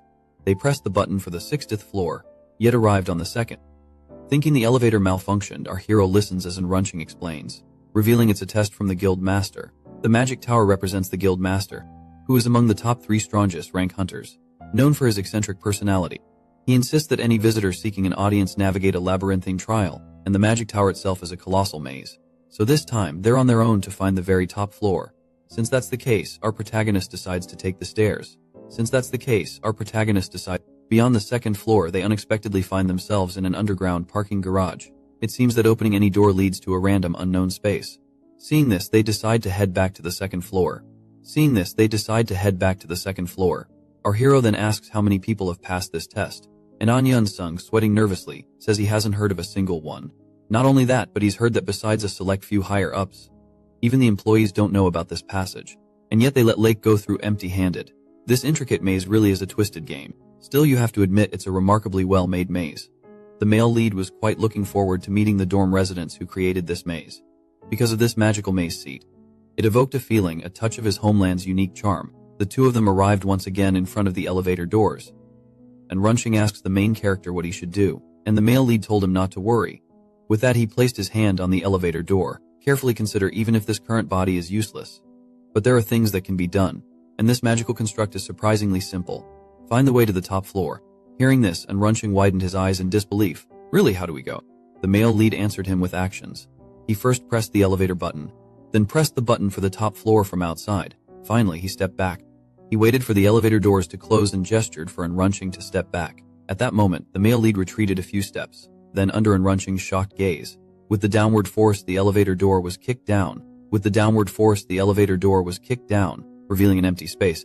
And Runching, covered in cold sweat, watched this scene, unable to understand why the male lead suddenly did this. And the male lead calmly said, "Let's go." Below, it connected directly to an open doorway above. The moment he finished speaking, the hero jumped down without hesitation, and when his feet touched solid ground again, he found himself in another space entirely. At this point, Runching also followed him down, though this felt even more exhilarating than jumping off the cliff at the dimensional gate. Just then, a hollow sound suddenly echoed from not far away. "So you two actually managed to find this place." Then a stunningly beautiful redhead turned around. "You two are the fastest to ever clear my maze." By now, Runching was completely captivated by her beauty. While the hero maintained his usual deadpan expression, she stood up and said, "I'm surprised you were able to find the hidden passage, but your good luck ends here. Because from this moment forward, you will be dealing directly with me. Representing the esteemed Tower of Magic Guild, I am Aster." Aster then invited them to sit down, and subsequently requested Runching to introduce our protagonist. He expressed a keen interest in the protagonist, because ordinary analytical skills could never uncover the pathways through his labyrinth, yet the protagonist solved it with remarkable ease. Simultaneously, the protagonist realized this was the labyrinth's architect, just as the rumors had described, a unique personality. Then he introduced himself. Aster smiled at the protagonist and declared, "I appreciate those with true ability. As someone also blessed with rare attributes," he continued, "let's strive for a harmonious relationship." However, being a newcomer to this world, having only recently transmigrated, our protagonist was completely lost in the conversation. What does it mean to have the same rare attribute? It turns out Esther mistakenly believed the main character was someone who had awakened analytical skills. This type of person is incredibly scarce. At the same time, Runching explained to the main character that Esther possesses a curse attribute, a power held by only a handful of people worldwide. The hunter, at this moment, the main character finally remembered him. He seemed to recall seeing him as an awakened who used various abnormal statuses to kill monsters. This world has only recently experienced the emergence of magic, so those capable of using complex spells are few and far between. Most, like Zhang Xiaxin and Zhang Chenghao, simply rely on brute force. Even those with defensive and restorative abilities like Runching are relatively uncommon, while those with special abilities such as appraisal, curses, and brainwashing are exceedingly rare, practically non-existent. With these thoughts in mind, the main character started speaking nonsense, apologizing. "I didn't recognize you, I've been out of the loop and somewhat disconnected." Hearing this, Esther couldn't help but cover her mouth with a gentle chuckle, a polite laugh. "With your impressive appraisal skills, I imagine you must be absolutely swamped with requests, constantly booked. Lately, I've been completely tied up, making appearances and chatting on television programs, but that's wrapping up now. Now let's move forward and get down to the real business at hand, the actual reason we're here." Esther inquired, asking Runching if he wished to enter their dimensional gate, their portal to another realm. Suddenly addressed, and Runching quickly returned to the room, snapping back to attention. However, it wasn't actually him who intended to enter, it was, in fact, the main character, the protagonist. The protagonist then explained that Runching had merely made the reservation on his behalf, acting as an intermediary. Because his rank was so low, the people at the Magic Tower wouldn't even give him the time of day, completely ignoring him. As he spoke, he produced his identification, offering proof of his status and rank. Seeing this, Esther expressed a touch of surprise, noting his F rank, a relatively low level. However, she didn't seem overly shocked or taken aback by this revelation. Appraisers, she explained, almost always start at this level. It's quite common in their profession. Although, she admitted, it was indeed considered the lowest rank within the appraisal office, the bottom rung. In addition, Esther was curious as to why the male protagonist wanted to enter that dimensional gate. If he intended to collect the resources inside, it would put him in a slightly difficult position. Because even he didn't have enough of the materials from that tree, when Yan's master solemnly declared that he absolutely wouldn't touch anything near the tree, but even so, Esther couldn't simply agree. The protagonist went inside because Esther assumed he was like an Runching, a member of the New Sisters Guild. After all, monopolizing a dimensional gate requires significant capital and he wasn't running a charity. If the protagonist truly wanted to enter, he shouldn't have come alone, but rather should have arranged for a formal meeting between the guilds.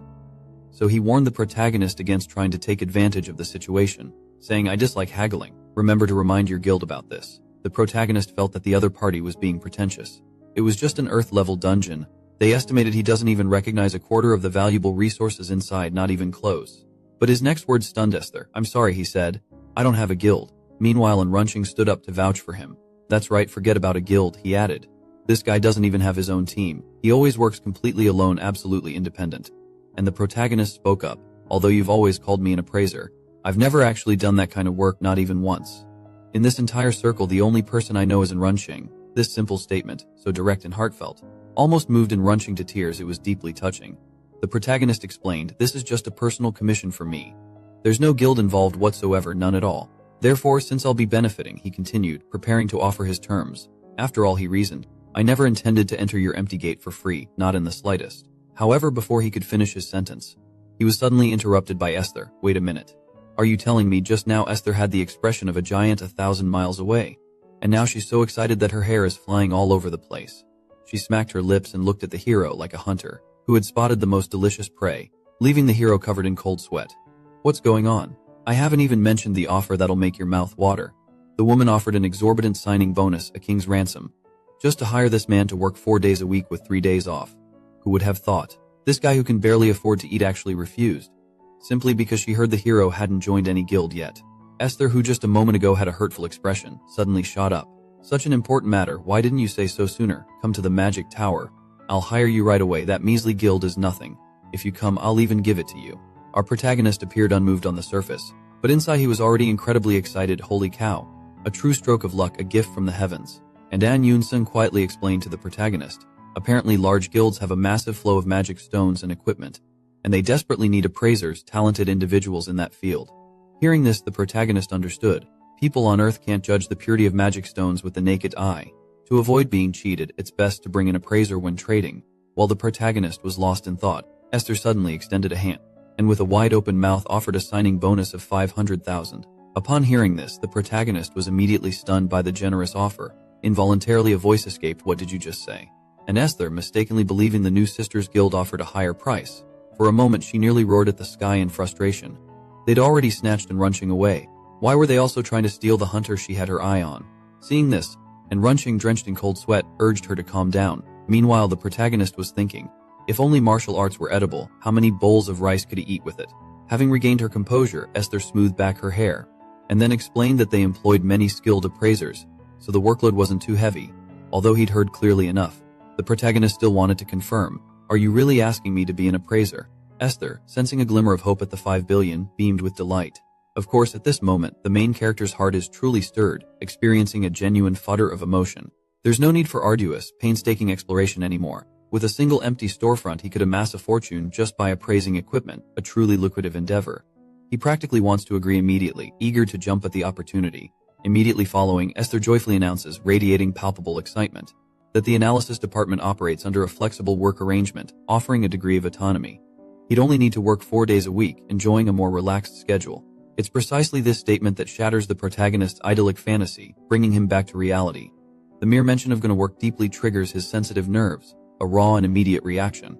After all, reincarnated specifically to retire and enjoy a life of leisure. Now you're asking me to personally stamp the contract, formally binding myself, and rush back to the company to work. If there's work, there's bound to be overtime, adding extra stress to my life. Not to mention having to interact with my superiors, a constant source of potential tension, and dealing with complaints from ordinary people, adding another layer of complexity. Just the thought of it gives the main character a splitting headache, a palpable wave of discomfort. Absolutely not, I refuse to go back. Esther has already presented the contract of the highest compensation, the most enticing offer available. Even seasoned veterans like Lion Lei and Hunter and Runching were astonished. Seeing this, Esther decided to strike while the iron was hot. If Anson Saint changes his mind, would he always be welcome to join us, anytime he wishes? but she didn't notice that the male protagonist had already lowered his head in dejection. Soon after, they heard the male lead's deep voice coming through. "I apologize for my previous statement. Please just disregard the proposition I just made." Upon hearing this, Esther was shocked and wondered just how much money he actually wanted. But the male lead clarified that it wasn't about the money at all, believe it or not. It's simply that he doesn't want to join any union whatsoever, he stated firmly. Esther looked directly into his eyes and then came to the determination that this was truly and absolutely what he was thinking. Then he immediately changed his demeanor, didn't he? "Since you have made such a decision, but I am not concerned at all, as by rejecting my proposal. To enter the empty gate, you will need a large sum of money, you know." The male lead definitely wouldn't be able to come up with this kind of money, that's for sure. But fortunately, he had prepared for this situation well in advance, and stated that he would like to propose a deal. The male protagonist stood up and declared, "I know of a wondrous substance, a remarkable material with extraordinary properties. If you incorporate this into the cement and metal when constructing buildings," he explained, emphasizing its potential, "it can to a significant degree become resistant to virtually any kind of magical ability or supernatural power. Furthermore, it possesses the remarkable ability to absorb magical energy, offering unparalleled defense. Even if we were to face monstrous attacks, the structures built with it would remain standing strong and unyielding," he asserted confidently. As he spoke, he approached the window and continued, gazing out at the imposing structure. "The entire magic tower is enveloped by a powerful barrier. The upkeep costs must be astronomical." The male protagonist posited that using this substance as an entrance fee would be more than sufficient, making a compelling offer. Meanwhile, Stir listened with detached interest, her expression betraying a sense of boredom, before finally speaking in a cool tone. "That would certainly be enough, I am pretty sure. However, that's contingent upon the material actually being as effective as you claim," she added, highlighting the crucial condition. In response, the male protagonist promptly reached into his pocket and produced a small baggage, demonstrating his readiness. It was the very substance that the male protagonist had previously utilized to combat the fire bats, recalling their earlier encounter, and immediately recognized it. It was the very substance that the male protagonist had previously utilized to combat the fire bats, recalling their earlier encounter, and immediately recognized it. But he wondered, does this sand also possess the ability to absorb magical power? I hadn't realized its full potential. While using this as a condition might not be the most advantageous approach, that place is frequented by people and will inevitably be discovered sooner or later, so it's better to do a favor and let things flow naturally in this circumstance. Esther picked up the sand, looked at it with curiosity, wondering, does this stuff really have the effect you're claiming it does? Then she turned to the male lead and inquired with a hint of skepticism, trading such valuable information for entry into a mere garbage disposal sit, are you sure? Could it be that you've made this kind of deal with others before too? Upon hearing this, the male lead was left speechless. Just a moment ago, she was emphasizing how valuable her one-way portal was, and now she's casually dismissing it as just a garbage disposal site, huh? The female lead asked if she needed to guarantee to the male lead that she wouldn't disclose the information to others, while Esther was intrigued. Aren't you putting yourself at a significant disadvantage with this arrangement? Just as the two of them were engaged in their discussion, Esther's assistant served coffee to everyone present. Regarding the previous question that was posed, the male lead suggested that we consider it a mutually beneficial arrangement between our rare abilities, fostering a cooperative spirit. In the blink of an eye, the male lead and his companion had already left Esther's residence, embarking on their next adventure. They were casually sipping coffee, enjoying a moment of respite, just like they usually did. However, the assistant sensed that the representative seemed somewhat unhappy or preoccupied with something. Therefore, with a touch of concern, he voiced his observation and inquired about it directly. Esther responded, indicating that it wasn't really a matter of unhappiness as such, but rather, he had simply cracked a joke with the guests during their earlier interaction, adding a touch of levity to the atmosphere. This revelation startled the assistant significantly, causing a worried expression to appear on his face. Could it be that he had placed a curse on the guests from earlier? The assistant, upon contemplating this possibility, immediately transformed into a worried, motherly figure expressing his deep concerns. You promised you wouldn't do such things, representative, the assistant scolded, conveying his disapproval. Esther, on the other hand, maintained an indifferent demeanor, displaying a lack of concern regarding the matter. It's not some terrible curse, Esther clarified, prompting the assistant to inquire about the exact nature of the interaction, curious about what had actually occurred. With a cheerful expression, Esther mentioned the 30-second sneeze, highlighting a specific moment she was anticipating. The assistant felt a sense of boredom upon hearing this, finding the topic rather uninteresting. However, the assistant noted that he hadn't actually heard anyone sneeze at all in the vicinity. That's right, he was confident that when he used the ability a moment ago, he had a particular outcome in mind. The expectation was that the man should have sneezed as a result of the skill being deployed, a predictable reaction. However, the man unexpectedly looked up at him at that precise moment, catching him off guard. His gaze was filled with a clear and intense murderous intent, a chilling expression that sent shivers down the spine. Even Esther, despite her own powerful abilities, was somewhat intimidated and taken aback by the man's ferocious aura. He definitely noticed something was amiss, sensing the magical influence or the impending effect. It was perplexing, especially since even Rasky shouldn't be able to escape the reach of the unique curse, demonstrating its effectiveness. She wondered where that strange and formidable monster suddenly came from, appearing seemingly out of nowhere. Just as Esther was in the midst of her internal complaint, a critical piece of information came to light. The results of the analysis on the sand left behind by the male protagonist were finally available, unveiling a key property. It was confirmed that the sand indeed possessed the remarkable effect of absorbing magic, validating the earlier suspicions. The fact that this kind of substance revealed so readily fueled the assistant's speculations and sparked further discussions. The male lead is trying to leave a good impression on the representative, aiming to secure a favorable outcome. However, Est feels that this approach makes the situation even more terrifying and unpredictable. Subsequently, he instructs his assistant to retrieve the male lead's resume promptly. He intends to thoroughly examine the man's background and motivations to understand his true intentions. The scene shifts to another location, offering a different perspective on the events unfolding. We see the male lead, who was previously composed and collected, now reduced to a state of distress. At this moment, he is hunched over at a street corner, retching uncontrollably. However, his condition is not due to any curse or supernatural ailment that might befall someone. Rather, it's a direct consequence of the coffee he drank earlier, leading to his current discomfort. He had assumed it was a special beverage prepared for esteemed guests, leading him to let his guard down. Therefore, he took a sip without anticipating the shocking experience that awaited him. The taste was so repulsive that he nearly spat it out on the spot in utter revulsion, because it tasted overwhelmingly like alpha-grade industrial adhesive, a scent that was impossible to ignore. To think they would serve such a thing to honored guests, it was a bizarre and unpleasant choice, to say the least. Then their eyes met, and they were startled by the sudden encounter. At this moment, Esther cast a curse upon him, invoking some dark forces. As a result, the male protagonist was afraid of revealing his alien identity, desperately trying to keep it hidden. He felt nauseous and wanted to throw up, yet he dared not, fearful of exposing his secret.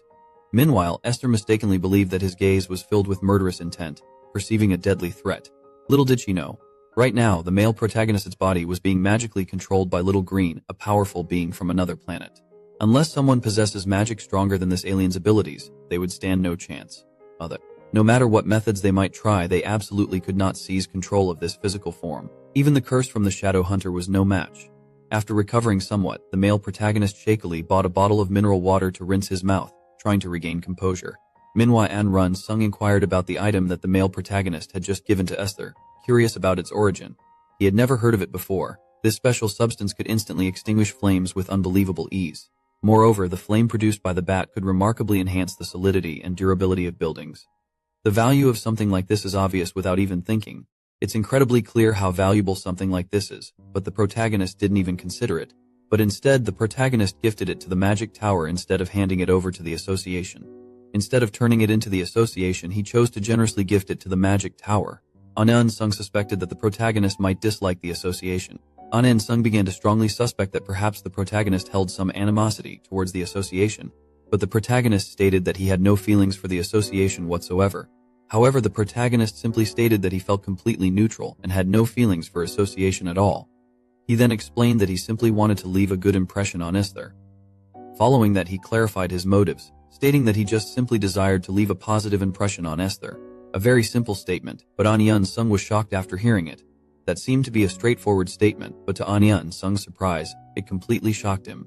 He suspected that perhaps Esther was the protagonist's type, leading him to suspect that maybe, just maybe, Esther could be the protagonist's preferred type. Unfortunately, the protagonist stated that he had no feelings for Esther. After that, he immediately checked if the items beside him had dried properly in the sun. These were the materials needed to create a magic amplification potion, gathered yesterday with Seong from the empty house they entered to make a deal with Esther. He originally thought that obtaining the wings of a fairy-type magical beast would be very difficult. It seemed like an almost impossible task. Thankfully, Sung was there to offer assistance, which made all the difference. Now that he had acquired the most difficult-to-find ingredient, a crucial component in the potion, the rest should be considerably easier to acquire, making the process much smoother and faster. Thus, he had taken a significant step forward in regaining his former strength and power, a tangible and important milestone. However, he decided to put those thoughts aside for the moment, as there was a more pressing matter at hand. That was, of course, satisfying his hunger and getting something substantial to eat. However, just as he was pondering what to eat today, contemplating different options, he suddenly heard a distinct knocking sound coming from the front door. The protagonist was quite perplexed by this, wondering what's going on. Who could it be? Could it possibly be a relative or family member of this body, someone from the original owner's life? Dealing with someone who knew the original body's mannerisms and history would be quite problematic and complicated. And so, filled with a mix of anticipation and anxiety, he cautiously moved towards the door. The male lead opened the door to find a beautiful woman and two burly men standing before him, their presence quite unexpected. And to his surprise, the girl among them was an old acquaintance of his, someone he knew quite well. It was Xuan and Yan from the Hunter Association, and the male lead wondered what business they had with him, what had brought them to his doorstep.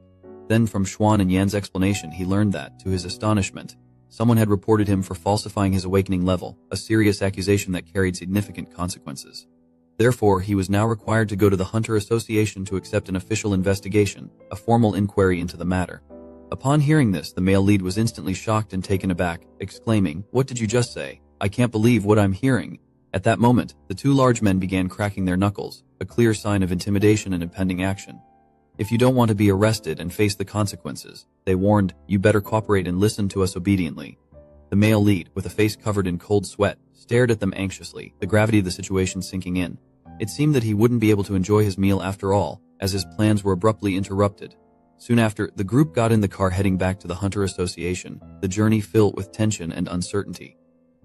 The male lead was quite puzzled, wondering what Xuan Yuyan was doing here. Xuan Yuyan simply raised her phone, showing him the screen. It turned out and Runsheng had received the male lead's urgent SOS text message. However, he was currently occupied with suppressing a chaotic dungeon outbreak and couldn't possibly spare the time to come himself. Therefore, he entrusted this entire matter to Xuan Yuyan to handle, and that's how Xuan Yuyan, using her expert tracking skills, managed to locate this place. That explained it. No wonder the police had arrived on the scene so rapidly. Right as Xuan Yuyan was in the middle of explaining everything, a sudden loud shout suddenly erupted from the side, catching everyone's attention. It turned out that the police, after cross-referencing their identities, realized these individuals were all wanted human traffickers. They were identified as members of the notorious organization that's been making headlines recently for trafficking awakeners to overseas buyers. It appeared this location served as some sort of street-level base for their operations.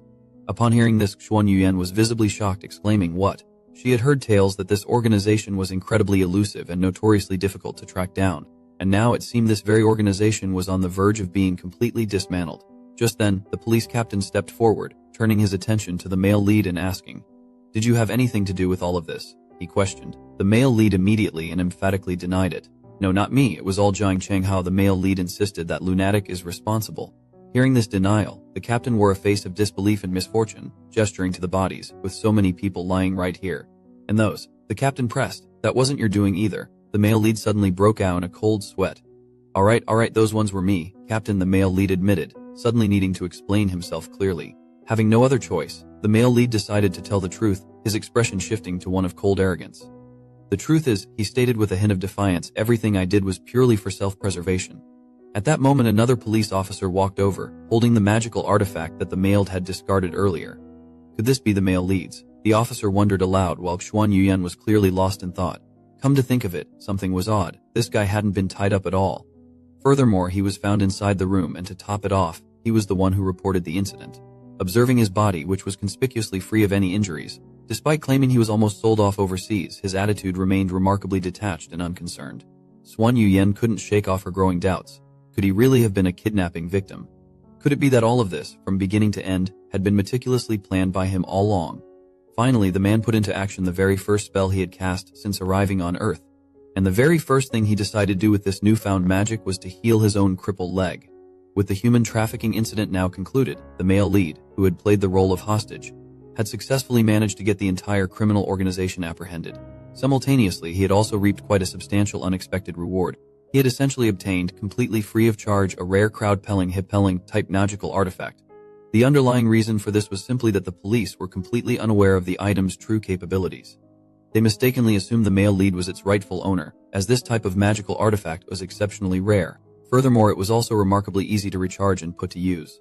The male lead was quite pleased with this unexpected windfall, even though Jiang Chenghao's escape meant he would now have to face the police interrogation all by himself. But all in all, it was a price he was willing to pay. The only minor downside, the only slight regret he had, was that this item was only effective on humans. It had absolutely no effect whatsoever on animals or monsters. Right at that moment, just as a distinct ringing sound echoed through the room, the male lead, visibly excited, eagerly turned around to see what it was. He saw a plume of vibrant green steam billowing from the kettle's spout.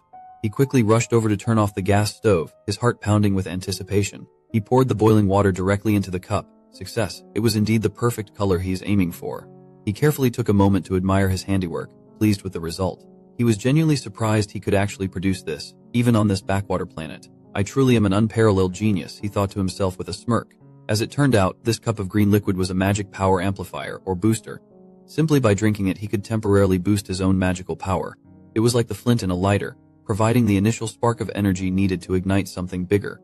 The male lead picked up the cup and, without hesitation, downed it in one swift gulp. Immediately after, he carefully focused on sensing the changes in his body. Excellent, he thought, my breathing is perfectly smooth. Even though the effects of this potion were only temporary, lasting a mere 5 minutes, it would be more than enough time to cast a single decisive spell.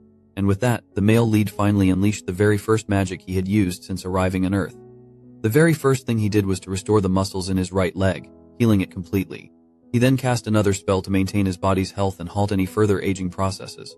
With the magic now fully cast, the male lead excitedly started to jump around and test his leg. It worked, he exclaimed. There's absolutely no pain at all. However, he knew he couldn't get too carried away with joy just yet, because he had just confirmed a rather concerning fact. And that was, the magical power within this body was truly pathetic. Merely casting a single level spell had completely drained his magic reserves. The efficiency of magical power conversion in this body was just far too low, meaning he couldn't rely on using magic booster potions frequently.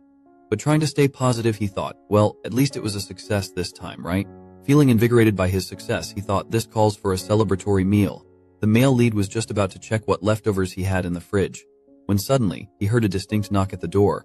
He initially assumed it was Xuan Yuyan again, but to his surprise, upon opening the door, he found an elderly man standing there. Through his body's original memories, the male lead quickly recognized him as his landlord, and he hastily greeted the old man. The landlord began by politely apologizing for the intrusion, and then in a very gentle and kind tone, he inquired if the male lead was planning to skip out on this month's rent as well. It turned out the original owner of this body had already failed to pay rent for over 3 months, accumulating to a total debt of 1,350,000 Korean won, and if you factor in utilities, management fees, and other miscellaneous charges, the total amount owed was easily around 2 million won. Despite all this, the incredibly kind landlord was still allowing him to stay until the end of the month, suggesting he could move out if he couldn't pay by then. I've never encountered such a benevolent landlord in my life, he thought.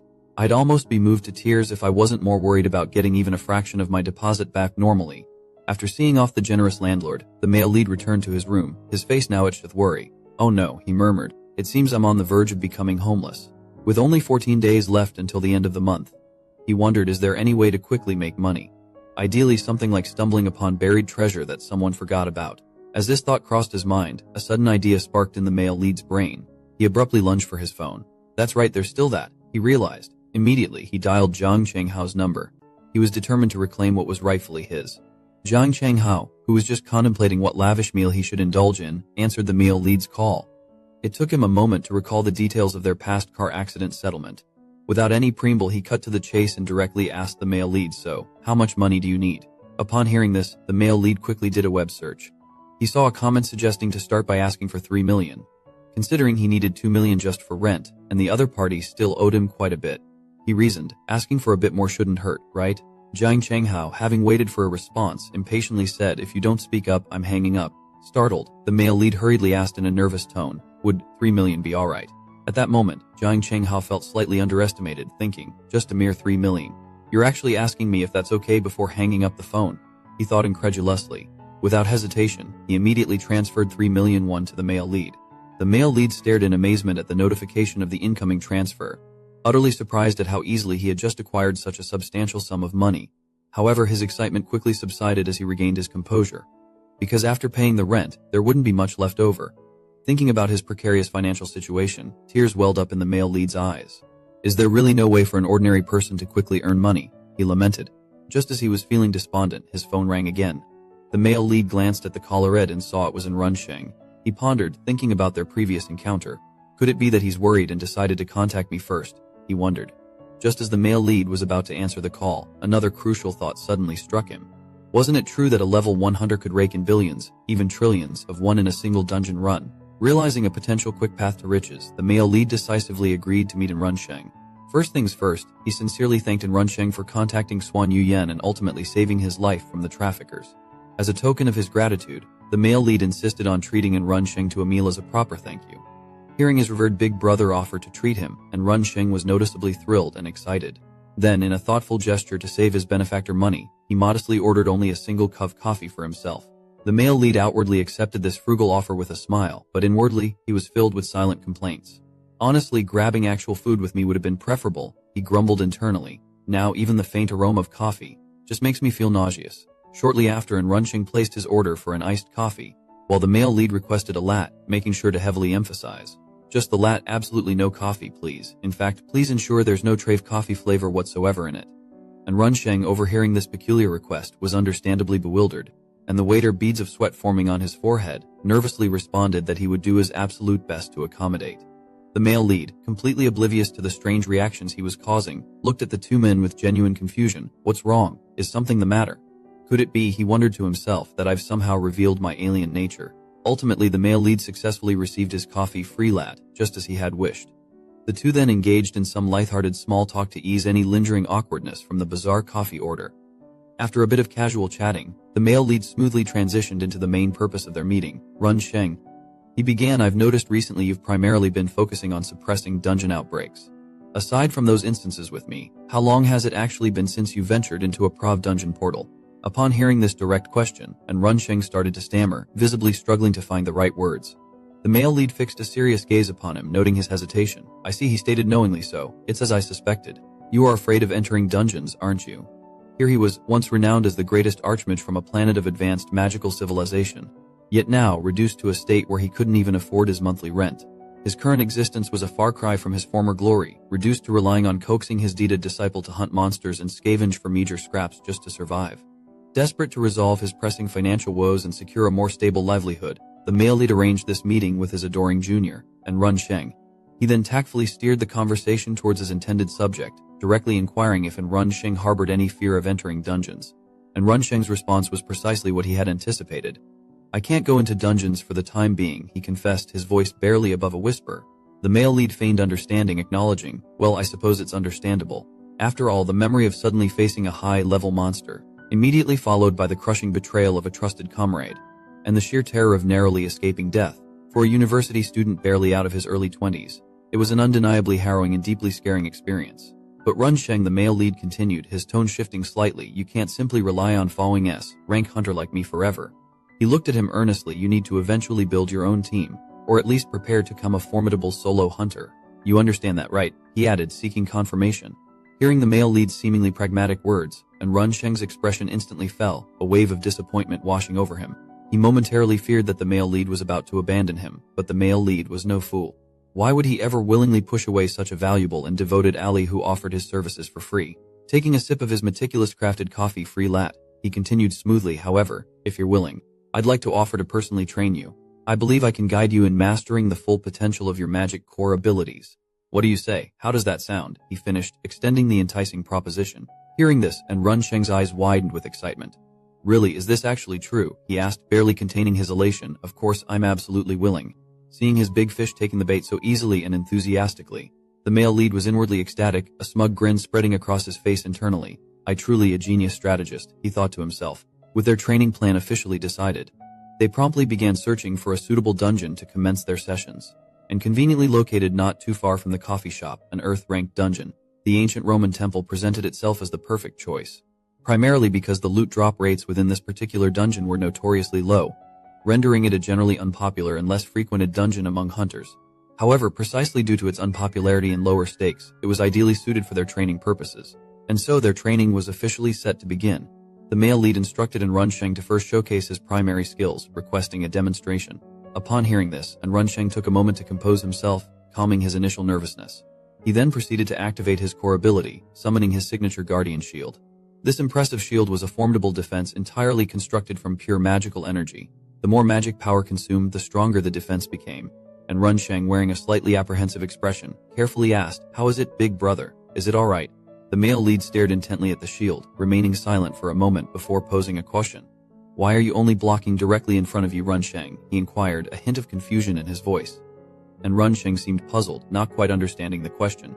Because this skill has always been like this ever since I first awakened it, he explained. The male lead finally understood the situation. It was as if he was dealing with someone from a primitive planet, completely unfamiliar with using tools effectively. He realized Runsheng was utterly clueless. Therefore, he decided to start his instruction from the very basics of skill comprehension. First and foremost, this shield, he began, pointing at the magical barrier. This skill is designed to protect your entire body. It's not meant to just block attacks coming directly from the front.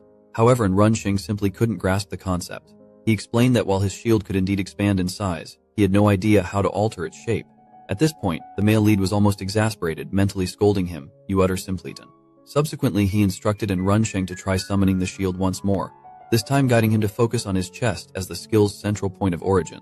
Visualize it, he instructed. Imagine unfolding a sphere of magical energy, like a crystal ball emanating outwards. And Runsheng diligently followed these instructions and attempted it, but unfortunately, the result was still the same flat shield. Yet, instead of showing frustration, the male lead simply patted him encouragingly on the shoulder and urged him to continue practicing. He reminded him to firmly hold the desired spherical image in his mind's eye, visualizing the outcome he wanted. Seeing the male lead's earnest and unwavering encouragement, and Runsheng's spirits lifted, and he redoubled his efforts. And so, through repeated and arduous attempts, Runsheng finally succeeded in manifesting a spherical shield, a perfect globe of magical defense. Overjoyed by his first breakthrough, he beamed with elation. However, the triumph was fleeting, as the moment he took a single step, the shield abruptly shattered into fragments. Witnessing this, Runsheng's initial excitement instantly deflated, replaced by disappointment. But the male lead reassured him. "It's alright, don't worry about it, because you've already achieved it once successfully. Now, the next step is simply to build up your proficiency through consistent practice and repetition." And Runsheng expressed his sincere gratitude to the male lead for his invaluable help. He admitted that he had never even imagined that his skill could be utilized in such a versatile way. The male lead then enlightened him. Skills are not rigid, fixed entities. They can evolve and adapt based on the user's intentions and imagination. The caster's mindset and mental image have a profound impact on how magic manifests. That's why, he continued with a knowing tone, those with a touch of vanity, or perhaps even arrogance, actually have a higher probability of becoming great mages. Take a genius like myself, for example, he added with a self-satisfied smirk. Just as the male lead's subtle vanity was beginning to bubble to the surface, and Runsheng, ever eager to learn, suddenly spoke up asking, "So, what kind of training should we do next, big brother?" The male lead promptly replied, "Next we'll move on to practical combat exercises. Only by consistently using your skills against actual monsters can you rapidly enhance your proficiency and mastery." And just like that, Runsheng commenced his solo monster hunting session, diligently practicing against the dungeon's creatures. Through repeated battles, his application of the spherical shield became increasingly refined and adept, finally reaching a stage where it remained stable and intact even while he moved around. The male lead, observing from the sidelines, offered words of encouragement. "Excellent, well done, you're progressing remarkably fast, truly befitting of someone with such overwhelming combat potential." But beyond merely offering guidance, the male lead had a more self-serving agenda in mind, and that was to surreptitiously collect any valuable equipment dropped by the defeated monsters. "These items can be sold for a decent amount of money, he mused to himself with a sly grin, using the guise of skill training as a convenient cover. He was essentially scavenging the monster loot that Runsheng, the diligent hunter, was generating. In other words, he was discreetly pilfering another person's hard-earned spoils. This, he rationalized, is the true essence of teaching. The male lead had accumulated a whole bag full of magic crystals. "This haul should easily cover my living expenses for a month," he thought gleefully, compared to directly borrowing money from Runsheng, or constantly relying on him to hunt monsters for him. This method was undeniably far more preferable. Otherwise, if I damage my pride by constantly asking for help, and he gets upset, then I'd really be in trouble, he reasoned. While subtly pocketing the loot, the male lead casually inquired, "How's it going, Runsheng? Are you starting to grasp the key points?" he asked. However, Runsheng's somewhat unusual reaction made the male lead feel a little uneasy and suspicious. The male lead felt a pang of guilt. Could it be, has he noticed my little side hustle? He wondered nervously. Just when the male lead had finally stumbled upon a seemingly quick path to riches, who would have imagined? It would be abruptly cut short by a familiar face, all because of his opportunistic, slightly underhanded tactics. And Runsheng, in his life, had always operated within the bounds of common sense and established rules.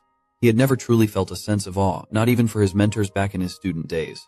Even those celebrities praised on television only elicited a mild, passing admiration from him. "Oh, so there are still such formidable people in the world," he would simply acknowledge. But today Runsheng finally grasped the true, profound meaning of that word gaw. It was utterly incomprehensible, almost beyond belief. Just from a single brief observation of his skill, the male lead had accurately deduced its hidden potential and applications. Moreover, the male lead's guidance was as natural and effortless as breathing. He hadn't even heard of anyone possessing the ability to discern the hidden facets of another person's skills. And yet the male lead was clearly not an analysis-type awakener. It was as if, even with his eyes closed, He could vividly perceive someone calmly and expertly extracting the very essence, the magic core, from a monster's heart. All of this could only be attributed to the male lead's exceptional insight, his keen perception, and his vast reservoir of knowledge. It was far beyond mere synesthesia or heightened senses. Thus, Runsheng's heart swelled with an overwhelming sense of reverence. As Runsheng stood there, lost in his astonishment and admiration, the male lead's voice suddenly snapped him back to reality. Runsheng, hey Runsheng, what's gotten into you? Have you started to get the hang of it now? And Runsheng immediately felt a wave of shame wash over him. Here he was, receiving such meticulous and patient instruction from his esteemed big brother, and yet he still hadn't properly mastered even a single skill. With a deep bow, he apologized to the male lead. I'm so sorry, big brother. I promise I'll practice diligently and master it perfectly as quickly as possible. He had anticipated the male lead would be disappointed by his slow progress, but to his surprise, the male lead responded calmly and reassuringly, Runsheng, don't rush yourself so much. If it's not working out perfectly today, we can always continue tomorrow, or the day after. After all, the male lead chuckled lightly, I'm just an F-rank hunter. Time is the one thing I have plenty of. At this moment, the male lead's figure loomed even larger and more admirable in Runsheng's eyes, even when he himself was feeling discouraged and lacking in confidence. The male lead not only unhesitatingly shared his invaluable expertise, but even considerately downplayed his own abilities to avoid adding pressure. He even went so far as to utter such an obvious, gentle lie. Deep within his heart, Runsheng silently vowed to himself that he would absolutely repay this profound kindness. Immediately, he turned to the male lead and asked earnestly if there was anything he desired. Is there anything at all that you need, big brother? Anything I can do for you? Hearing this, the male lead, beads of sweat trickling down his forehead, quickly replied, oh no, really, there's nothing. This answer was exactly as Runsheng had anticipated. My big brother is just so incredibly selfless, he thought with admiration. He's nothing like those materialistic people in modern society, who would be easily swayed by even the slightest bit of money. Back when he had first awakened his lightning ability, he had naively believed that he was now capable of accomplishing anything. But now, he finally understood just how utterly foolish and inexperienced he had been back then, and Runsheng decided not to push himself any further for today. Let's call it a day, just like Big Brother suggested, he thought agreeably. Then, with a cheerful tone, he turned to the male lead and said, alright then, Big Brother, shall we head back now? Deep down at this moment, Runsheng had made a firm resolution. He would dedicate himself to rigorous training and self-improvement, so that one day, he could truly be of help to his big brother. Walking alongside Runsheng, who had now wholeheartedly convinced himself of his own shortcomings and the male lead's greatness, the male lead was preoccupied with his own thoughts. Why would he suddenly ask me if there was anything I wanted? He pondered. Could it be that he somehow sensed something amiss? However, judging from his demeanor, he doesn't seem particularly interested in these dropped items. Perhaps to a level 1 hunter like him, these meager dungeon drops are simply insignificant and not even worth a second glance. If that's indeed the case, then does this mean that we can now venture into even higher level dungeons? The mere thought of this prospect filled the male lead with anticipation and excitement. And besides, he added to himself with a satisfied smirk, today's loot haul has already been quite substantial. With his rent for the foreseeable future now secured, he felt a surge of anticipation and excitement. He eagerly looked forward to returning home and treating himself to a well-deserved, delicious meal. This cheerful mood persisted until the moment they stepped out of the dungeon portal, because an entirely unexpected individual was standing right there, waiting for them. The male lead was utterly perplexed as to why Xuan Yuyan would be present at this location. Xuan Yuyan in turn glanced at her wristwatch before addressing Runsheng directly. Hello, Hunter Runsheng. You're emerging quite late considering it was just an Earth-ranked dungeon portal, she remarked pointedly. She explained that her initial purpose for coming here was to deliver some important news to Runsheng. However, a different matter had now caught her attention. She turned her serious gaze towards the male lead. And what exactly is an F-rank hunter doing here? She questioned sharply. Especially considering you were just recently under scrutiny for suspected rank inflation and had to undergo reassessment. Barely cleared of suspicion, and now you're already illegally entering a dungeon portal. Caught red-handed in the act of illegally entering a dungeon portal, the male lead broke out in a cold sweat. Oh crap, he muttered under his breath. I've been cornered right at the exit. Immediately, he began to fabricate an excuse, explaining that he had entered as a scavenger to help Runsheng collect dropped items. And Runsheng, standing beside him, also chimed in to corroborate the male lead's story. But Xuan Yuyan remained unconvinced, dismissing their claims with a skeptical scoff. Don't bother with the flimsy excuses. Just how much loot do you honestly think you could carry in that small backpack of yours? And of course, Runsheng didn't escape her reprimand either, as she sternly reminded him aiding and abetting legal dungeon entry is also a violation of regulations. Despite the undeniable truth of her accusations, the male lead still attempted to argue his case, pointing out that the Hunter Association hadn't explicitly prohibited scavengers from entering dungeons. However, Xuan Yuyan remained completely unmoved and unyielding. That's because those regulations are designed with genuine scavengers in mind. They're meant to accommodate actual support roles, not to provide loopholes for certain individuals to exploit. She fixed a stern gaze upon the male lead, her voice firm. Don't you understand? Actions like this will only draw more suspicion upon you, she warned. You need to realize that typical F-rank hunters wouldn't dare to casually flout regulations like this. After all, their lives are incredibly precious and vulnerable. So, this kind of dismissive attitude towards rank and regulations is bound to raise eyebrows and invite scrutiny. Swan Yuyen instructed them to cooperate and come with her, to which the male lead reluctantly nodded in understanding. And Run Sheng, who had just vowed to become stronger and more helpful to the male lead, looked on the verge of tears at this turn of events. For too long, Swan Yuyen had shown an unusual level of leniency towards the male lead. So much so that he had almost forgotten that this girl in front of him, despite her approachable demeanor, possessed a Ba-rank awakened strength capable of tearing apart a lion with her bare hands. Provoking her anger would benefit absolutely no one. Provoking her wrath would be detrimental to everyone involved. In the end, Swan Yuyen merely issued them a stern warning, before directing An Runsheng to accompany her. She had important updates regarding the dungeon zones that An Runsheng was assigned to oversee and suppress outbreaks in. And with that, An Runsheng, his eyes brimming with unshed tears, waved a sorrowful farewell to the male lead. Watching the two figures depart, the male lead realized that his recent method of quickly making money through dungeon scavenging was likely no longer viable. But no matter, he thought, because I've already prepared plan B. Just as the male lead turned to leave, Swan Yuyen subtly glanced back in his direction, her expression thoughtful. Truly an enigmatic man, she murmured to herself. The first thing the male lead did upon waking up was to snuggle back into his blanket and start browsing his phone. Collecting hunter-related information through his phone had become a habitual routine for him. This time he came across a piece of useful news. An item analysis he had commissioned had finally been completed. The item, a bracelet, was called Gemini, Guardian Angel. It had been initially discovered within that X-rank dungeon incident. The male lead had kept it all this time, originally intending to return it to Zheng Xiaoxin as compensation. However, considering the extended period had passed, it was likely that she no longer needed it. Today, the male lead decided to try wearing it on his own wrist for the first time. It fit him perfectly, as if custom-made. The reason he decided to wear it today was because the experiment he was about to undertake carried a certain degree of risk. The male lead arrived alone at the entrance of a dungeon portal. He never imagined that there would come a day when he would feel this apprehensive simply because he lacked a bodyguard. Even though this was merely the lowest rank, an F-rank dungeon portal. Dungeon portals were generally categorized into two types: red portals and blue portals. This particular one was a blue portal, meaning it didn't have a boss monster guarding it. Instead, within its expansive environment, smaller monsters would continuously spawn until a certain quota was reached, at which point the portal would automatically close. Even someone as weak as the male lead could freely enter and exit this type of dungeon, making it an ideal location for practice and skill refinement, and indeed his purpose today was to grind and farm monsters. Although Swan Yuyen's warning had effectively put a stop to his quick money-making scheme, his previous method of rapidly accumulating wealth was now blocked, but it wasn't a major setback. After all, even hunting these F-rank monsters could still generate a small income to cover his daily expenses.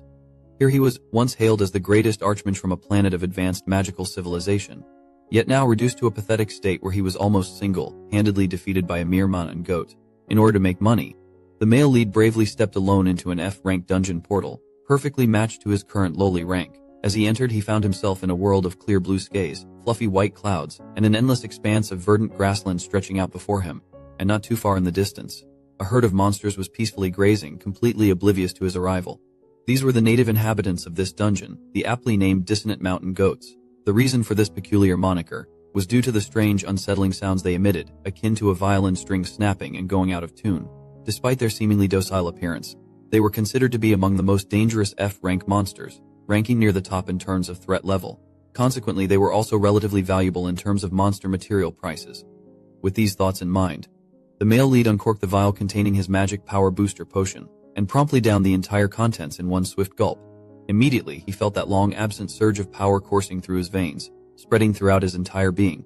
Potent magical energy crackled and swirled around him, emanating outwards in visible waves. This sudden and unmistakable display of power, unsurprisingly, caught the attention of the near monsters. But it was already far too late for them to react effectively, because the male lead's casting speed was unparalleled, faster than anyone could possibly anticipate. He simply extended his index finger, and at its tip a tiny spark of flame flickered into existence. Then this initial spark shot forth like a bullet, rapidly growing in size and intensity as it hurtled through the air, quickly morphing into a blazing fireball radiating intense heat. The male lead watched this display with a detached, almost indifferent expression, murmuring "turn to ashes." As the incantation left the male lead's lips, the fireball hurtled closer and closer to its intended target, the dissonant mountain goat. It certainly appeared as though it possessed more than enough destructive force to incinerate the creature. However, just as the fireball made contact with its target, a bizarre phenomenon occurred. The projectile abruptly vanished, dissipating into thin air right before impact. This completely unexpected outcome caught the male lead entirely off guard, leaving him momentarily stunned and unsure of how to react to this magical malfunction. Meanwhile, the dissonant mountain goat, having been inexplicably targeted by an unprovoked attack, slowly began to emit a wisp of black smoke from its forehead. Clearly, it was not amused, and its placid demeanor shifted into one of furious rage. Veins bulged ominously on its head and neck, and steam billowed forcefully from its nostrils. It was now unequivocally clear that the creature was in a relentless, unforgiving mood, and it charged directly towards the male lead with alarming speed and aggression. Witnessing this sudden, terrifying transformation, the male lead was nearly scared out of his wits. A piercing shriek escaped his lips, and as he turned and fled, he frantically complained, "Damn it. I knew something like this would happen. This pathetic rank magic power is utterly useless," he lamented, all the while glancing back at his shoulder as he sprinted away. Terrified that he would be gored by the enraged goat's horns at any moment, he couldn't fathom why this creature was proving to be so unexpectedly fast and relentless in its pursuit. Fortunately, just as the monster was about to overtake him, he managed to scramble through the dungeon portal at the last possible second. Having narrowly escaped the perilous situation, the male lead, panting heavily, glanced back at the portal entrance. Thankfully, the enraged monster hadn't followed him through. He gasped for breath, his chest heaving rapidly. "This body," he wheezed, "is even more pathetic and dysfunctional than I initially imagined. Just a short burst of running like that, and I'm already practically on the verge of collapsing from exhaustion." Just as the male lead was beginning to catch his breath, a voice suddenly reached his ears, breaking the tense silence. He turned around to see who was speaking, and found himself face to face with a stranger. The man was beaming at him, a wide grin spreading across his face. "Bro, it is you, isn't it? Long time no see," he exclaimed with obvious delight. "It is you, right, bro? Long time no see." The male lead was understandably puzzled by this overly enthusiastic greeting. He racked his brain, but he was quite certain he was seeing this person for the very first time. The stranger, acting as if they were old friends, quickly grasped the male lead's hand in a friendly shake and began to explain. It turned out, according to the stranger, that they had both been participants in the same hunter qualification certification exam back in the day, while the male lead himself had absolutely no recollection of this encounter. As the stranger continued to chat, vague fragments of memories began to surface in his mind. This suggested that the stranger was indeed someone from the original body's past. Instead of revealing his amnesia or confusion, he decided to remain silent for now and carefully assess the situation. Meanwhile, the stranger continued his rambling monologue, showing absolutely no signs of pausing for breath or stopping his flow of words. This incessant chatter was starting to irritate the male lead. "Does this guy even realize he's rambling on to an alien disguised in human form?" he thought to himself, a growing sense of impatience rising within him.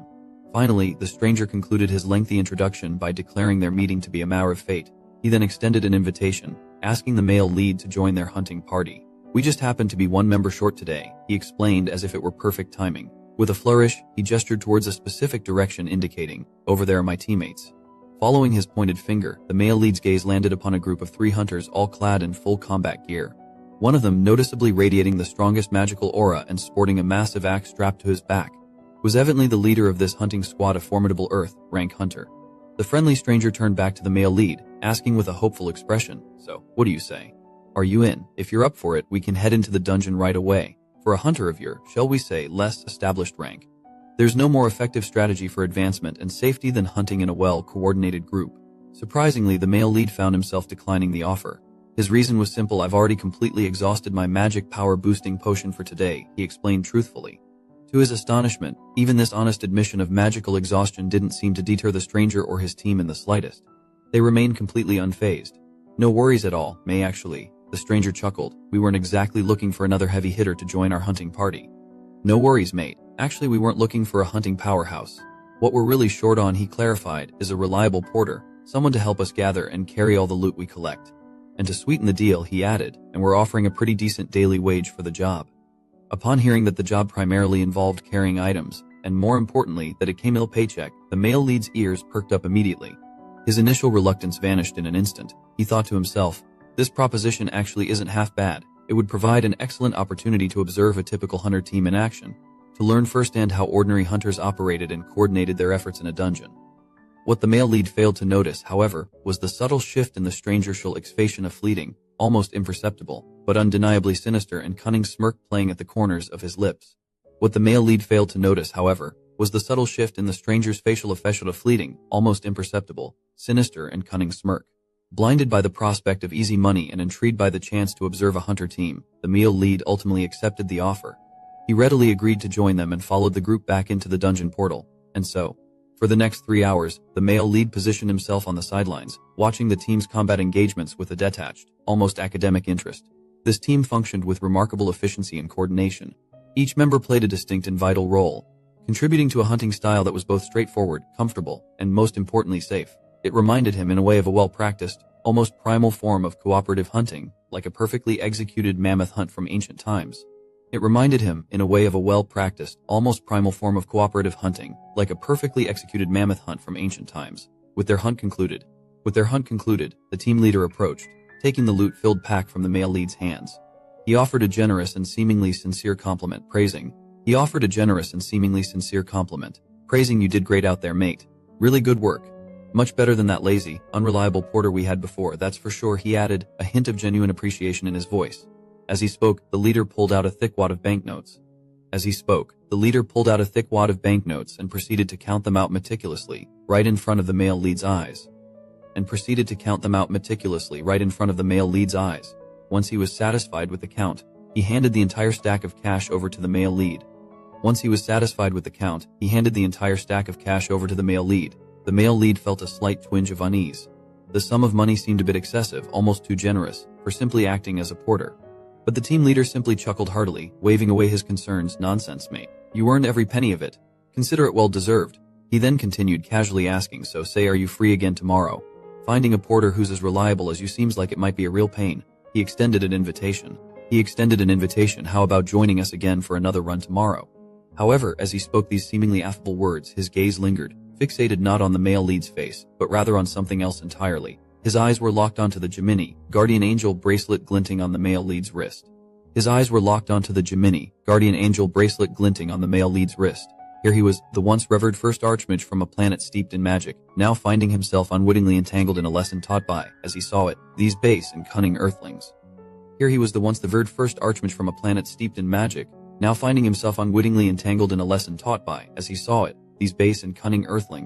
In his navid as a newcomer to earthly ways,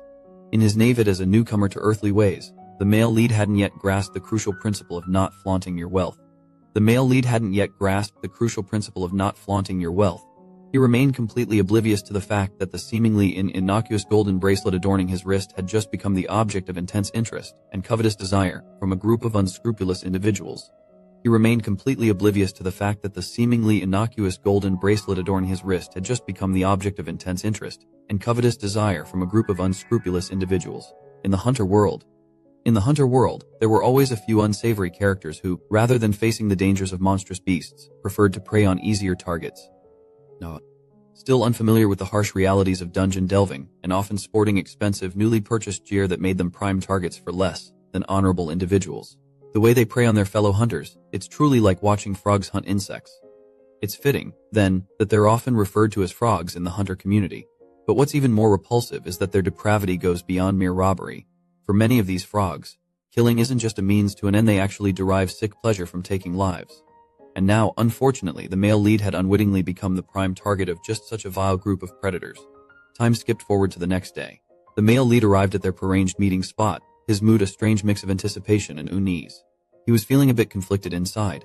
Each time he saw that man who insisted on calling himself a friend, a flicker of half-formed memories would stir within him. "Oh hey, you're already here." The familiar, smiling face from yesterday appeared, breaking his train of thought. The male lead, getting straight to the point, inquired, "The pay for today, is it the same as yesterday?" But of course, the team leader responded with excessive enthusiasm. "I even made a point to exchange for crisp, brand new bills. Just for you." And just like that, the male lead, somewhat reassured by the promise of payment, followed them into a new F-rank dungeon, a flicker of hope still remaining. Little did he know he was about to get a brutal, first-hand lesson in the true ugliness of human nature. Once the monsters were dealt with, and they had squeezed every last bit of utility out of the male lead, these individuals dropped their friendly facade.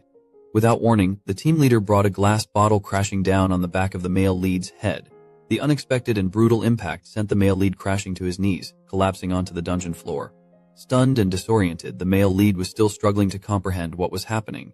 Is it just a common earthling custom, he wondered, dazed, for people to just start bashing each other over the head like this? Observing that the male lead, despite the vicious blow, hadn't yet succumbed to unconsciousness, The other hunters remained unhurried. They knew the liquid inside the bottle was a potent tranquilizer, and it was only a matter of seconds before it took full effect. But they had gravely underestimated their target. As a former Grand Archmage, the male lead possessed an innate resistance, a complete immunity in fact, to both tranquilizers and any form of mind-altering control-based mental assault. When a noticeable amount of time passed and their porter still remained stubbornly conscious, a dawning realization of unease finally crept into the hunter team's collective awareness. Faced with this rapidly deteriorating situation, the male lead opted for the age-old wisdom: discretion is the better part of valor. Seizing the moment before the others could fully react, he abruptly scrambled to his feet and bolted. Though the male lead had managed to gain a crucial head start, his physical capabilities remained those of an ordinary human. It wasn't long before a fast-moving vine snaked out and ensnared him, yanking him off his feet and suspending him helplessly in mid-air. And the one wielding that vine, the one who had so readily betrayed him, was none other than the black-haired youth who had so warmly claimed to be his brother. When the vine released its grip and the male lead once again crashed back down to the ground, he found himself staring up at the menacingly large blade of an axe, its edge glinting ominously in the dungeon light. Seeing the imposing axe, the male lead wisely decided to raise his hands in a gesture of surrender. "Why are you doing this?" he questioned, genuinely bewildered. It was then he noticed that all eyes were not on his face, but rather intensely focused on his left hand. The male lead, finally catching on, glanced down at the Gemini Guardian Angel bracelet adorning his left wrist. Could it be? As if testing a theory, he deliberately waved his left hand to the left. Sure enough, the group of hunters mirrored his movement, shifting their weight to their left.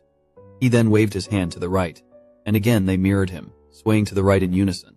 "Alright, I get it now," he sighed internally, the pieces clicking into place. "So all this trouble is because of this bracelet." He realized with dawning clarity, this bracelet, the one that can supposedly deflect any act, twice, even from S-rank monsters. An ironic twist of fate, an item he'd equipped for self-preservation, had in a cruel twist become the very thing that had attracted these predators, putting his life in immediate danger. Handing it over was of course not an option. He knew these frogs well enough to understand that once they had the bracelet, they wouldn't hesitate to eliminate any loose ends, and that meant him. So facing the increasingly aggressive demands of the group, the male lead chose defiance. "Don't move," he warned, his voice strained but firm, "or I'll waste both of its defensive charges. Once those are gone, this bracelet becomes nothing more than a pretty trinket." However, his desperate bluff utterly backfired. Instead of deterring them, his words only seemed to enrage the Earth-rank hunter even further. The leader, with a snarl of contempt, tossed aside his massive axe and lunged forward, delivering a brutal kick that sent the male lead flying through the air. "Are you kidding me with this?" the leader roared, his face contorted with fury. "How, a pathetic F-rank thinking he can threaten us with some trinket?" The cavern echoed with the sickeningly sharp crack of knuckles impacting bone and cartilage of a cheek. With each brutal strike, the leader spat out taunts. "Go on, tough guy! Use your precious bracelet! What are you waiting for? Tough guy! Use it!" "Just use up all its charges and your life is forfeit." What followed was a relentless, merciless beating. If this continued unabated, the male lead knew with chilling certainty that he would be beaten death right here in this dungeon. Desperate, with no other option left, he cried out, his voice hoarse. "Wait, stop! I'll give you the bracelet! Just stop, please!" Hearing these words of surrender, the Earth-rank hunter's lips curled into a cruel, triumphant grin. "See, wasn't that so hard now?" he sneered. "Guess brute force really is the most effective way to solve problems after all. So this is the harsh reality for Frank Hunters," he murmured. To be powerless, truly pathetic. His fingers brushed against the cool metal of the bracelet. "Just hand this over," he thought bleakly. "And maybe, just maybe, this will all be over. Maybe I'll even get to keep my life." Just as he was on the verge of giving up, of accepting his fate, a sudden sound cut through the tense silence, the distinct echo of approaching footsteps from deeper within the cave. "Who the hell is barging in here now?" One of the frog squad members craned his neck, peering towards the tunnel entrance, and his face instantly paled, breaking out into a cold sweat, because the figure that emerged from the shadows was someone no one, least of all the frogs, had expected. The male lead himself was equally stunned, his eyes widening in disbelief. What's he doing here? The unexpected arrival, striding purposefully into the cavern, was none other than the level 1 hunter and Run Sheng. He froze in his tracks, his eyes wide with shock and disbelief at the scene before him. Unbeknownst to the frogs, the male lead, before entering the dungeon, had contacted Run Sheng, requesting his assistance in analyzing his skills. He'd asked Run Sheng to wait for him just outside the dungeon portal. Receiving this message from his big brother, Run Sheng was overjoyed. He had been feeling dejected and worthless, fearing he had lost his usefulness. But now it seemed his revered mentor still valued him just as much as ever. He understood his role perfectly. He was in essence the entry ticket that would allow his big brother to access higher level dungeons and greater challenges. After their last dungeon outing, where he had been soundly defeated, he had worried that his big brother might give up on him entirely. Yet, despite everything, his mentor was still willing to dedicate his precious time to guide and instruct him in honing his skills. Truly, and Runsheng thought, his heart swelling with gratitude, Big Brother really is my destined benefactor, my guiding star. As a token of his appreciation, he'd thoughtfully purchased a cup of coffee for his mentor, and then patiently settled in to wait just outside the dungeon entrance. However, as time stretched on and the male lead failed to emerge, a growing sense of unease began to gnaw at Runsheng. Something felt wrong, deeply wrong. An F-ranked dungeon shouldn't possibly take this long, should it? He muttered to himself, his brow furrowed with worry. Could it be a dungeon mutation? A sudden, unexpected shift in the dungeon's environment? Could the dungeon level have spiked drastically, trapping Big Brother inside? While such occurrences were rare, the possibility, however slim, couldn't be entirely dismissed. Driven by a growing sense of foreboding, he made the impulsive decision to venture into the dungeon himself to check on his mentor's well-being. Pushing back his rising anxiety, he cautiously stepped through the portal entrance. But what awaited him on the other side was far more shocking and disturbing than any dungeon mutation he could have imagined. There, before his very eyes, was his revered mentor, his big brother, being brutally assaulted and humiliated by a group of low-level thugs, practically being trampled underfoot like some common street urchin. The sight sent a jolt of icy shock and disbelief through Runsheng's entire being. The man who always seemed so effortlessly in control, so impossibly capable, was now lying battered and bloodied. Crimson blood staining the cavern floor around him. Could this be some kind of horrible hallucination? He wondered, his mind reeling. But those thoughts were for later. For now, one thing was crystal clear, cutting through the chaos and confusion of the scene before him. You must be the frogs, Runsheng stated, his voice dangerously low and cold. As Runsheng's chilling words echoed through the cavern, a palpable wave of raw, untamed magic power began to emanate from his very being, crackling and sparking in the air around him.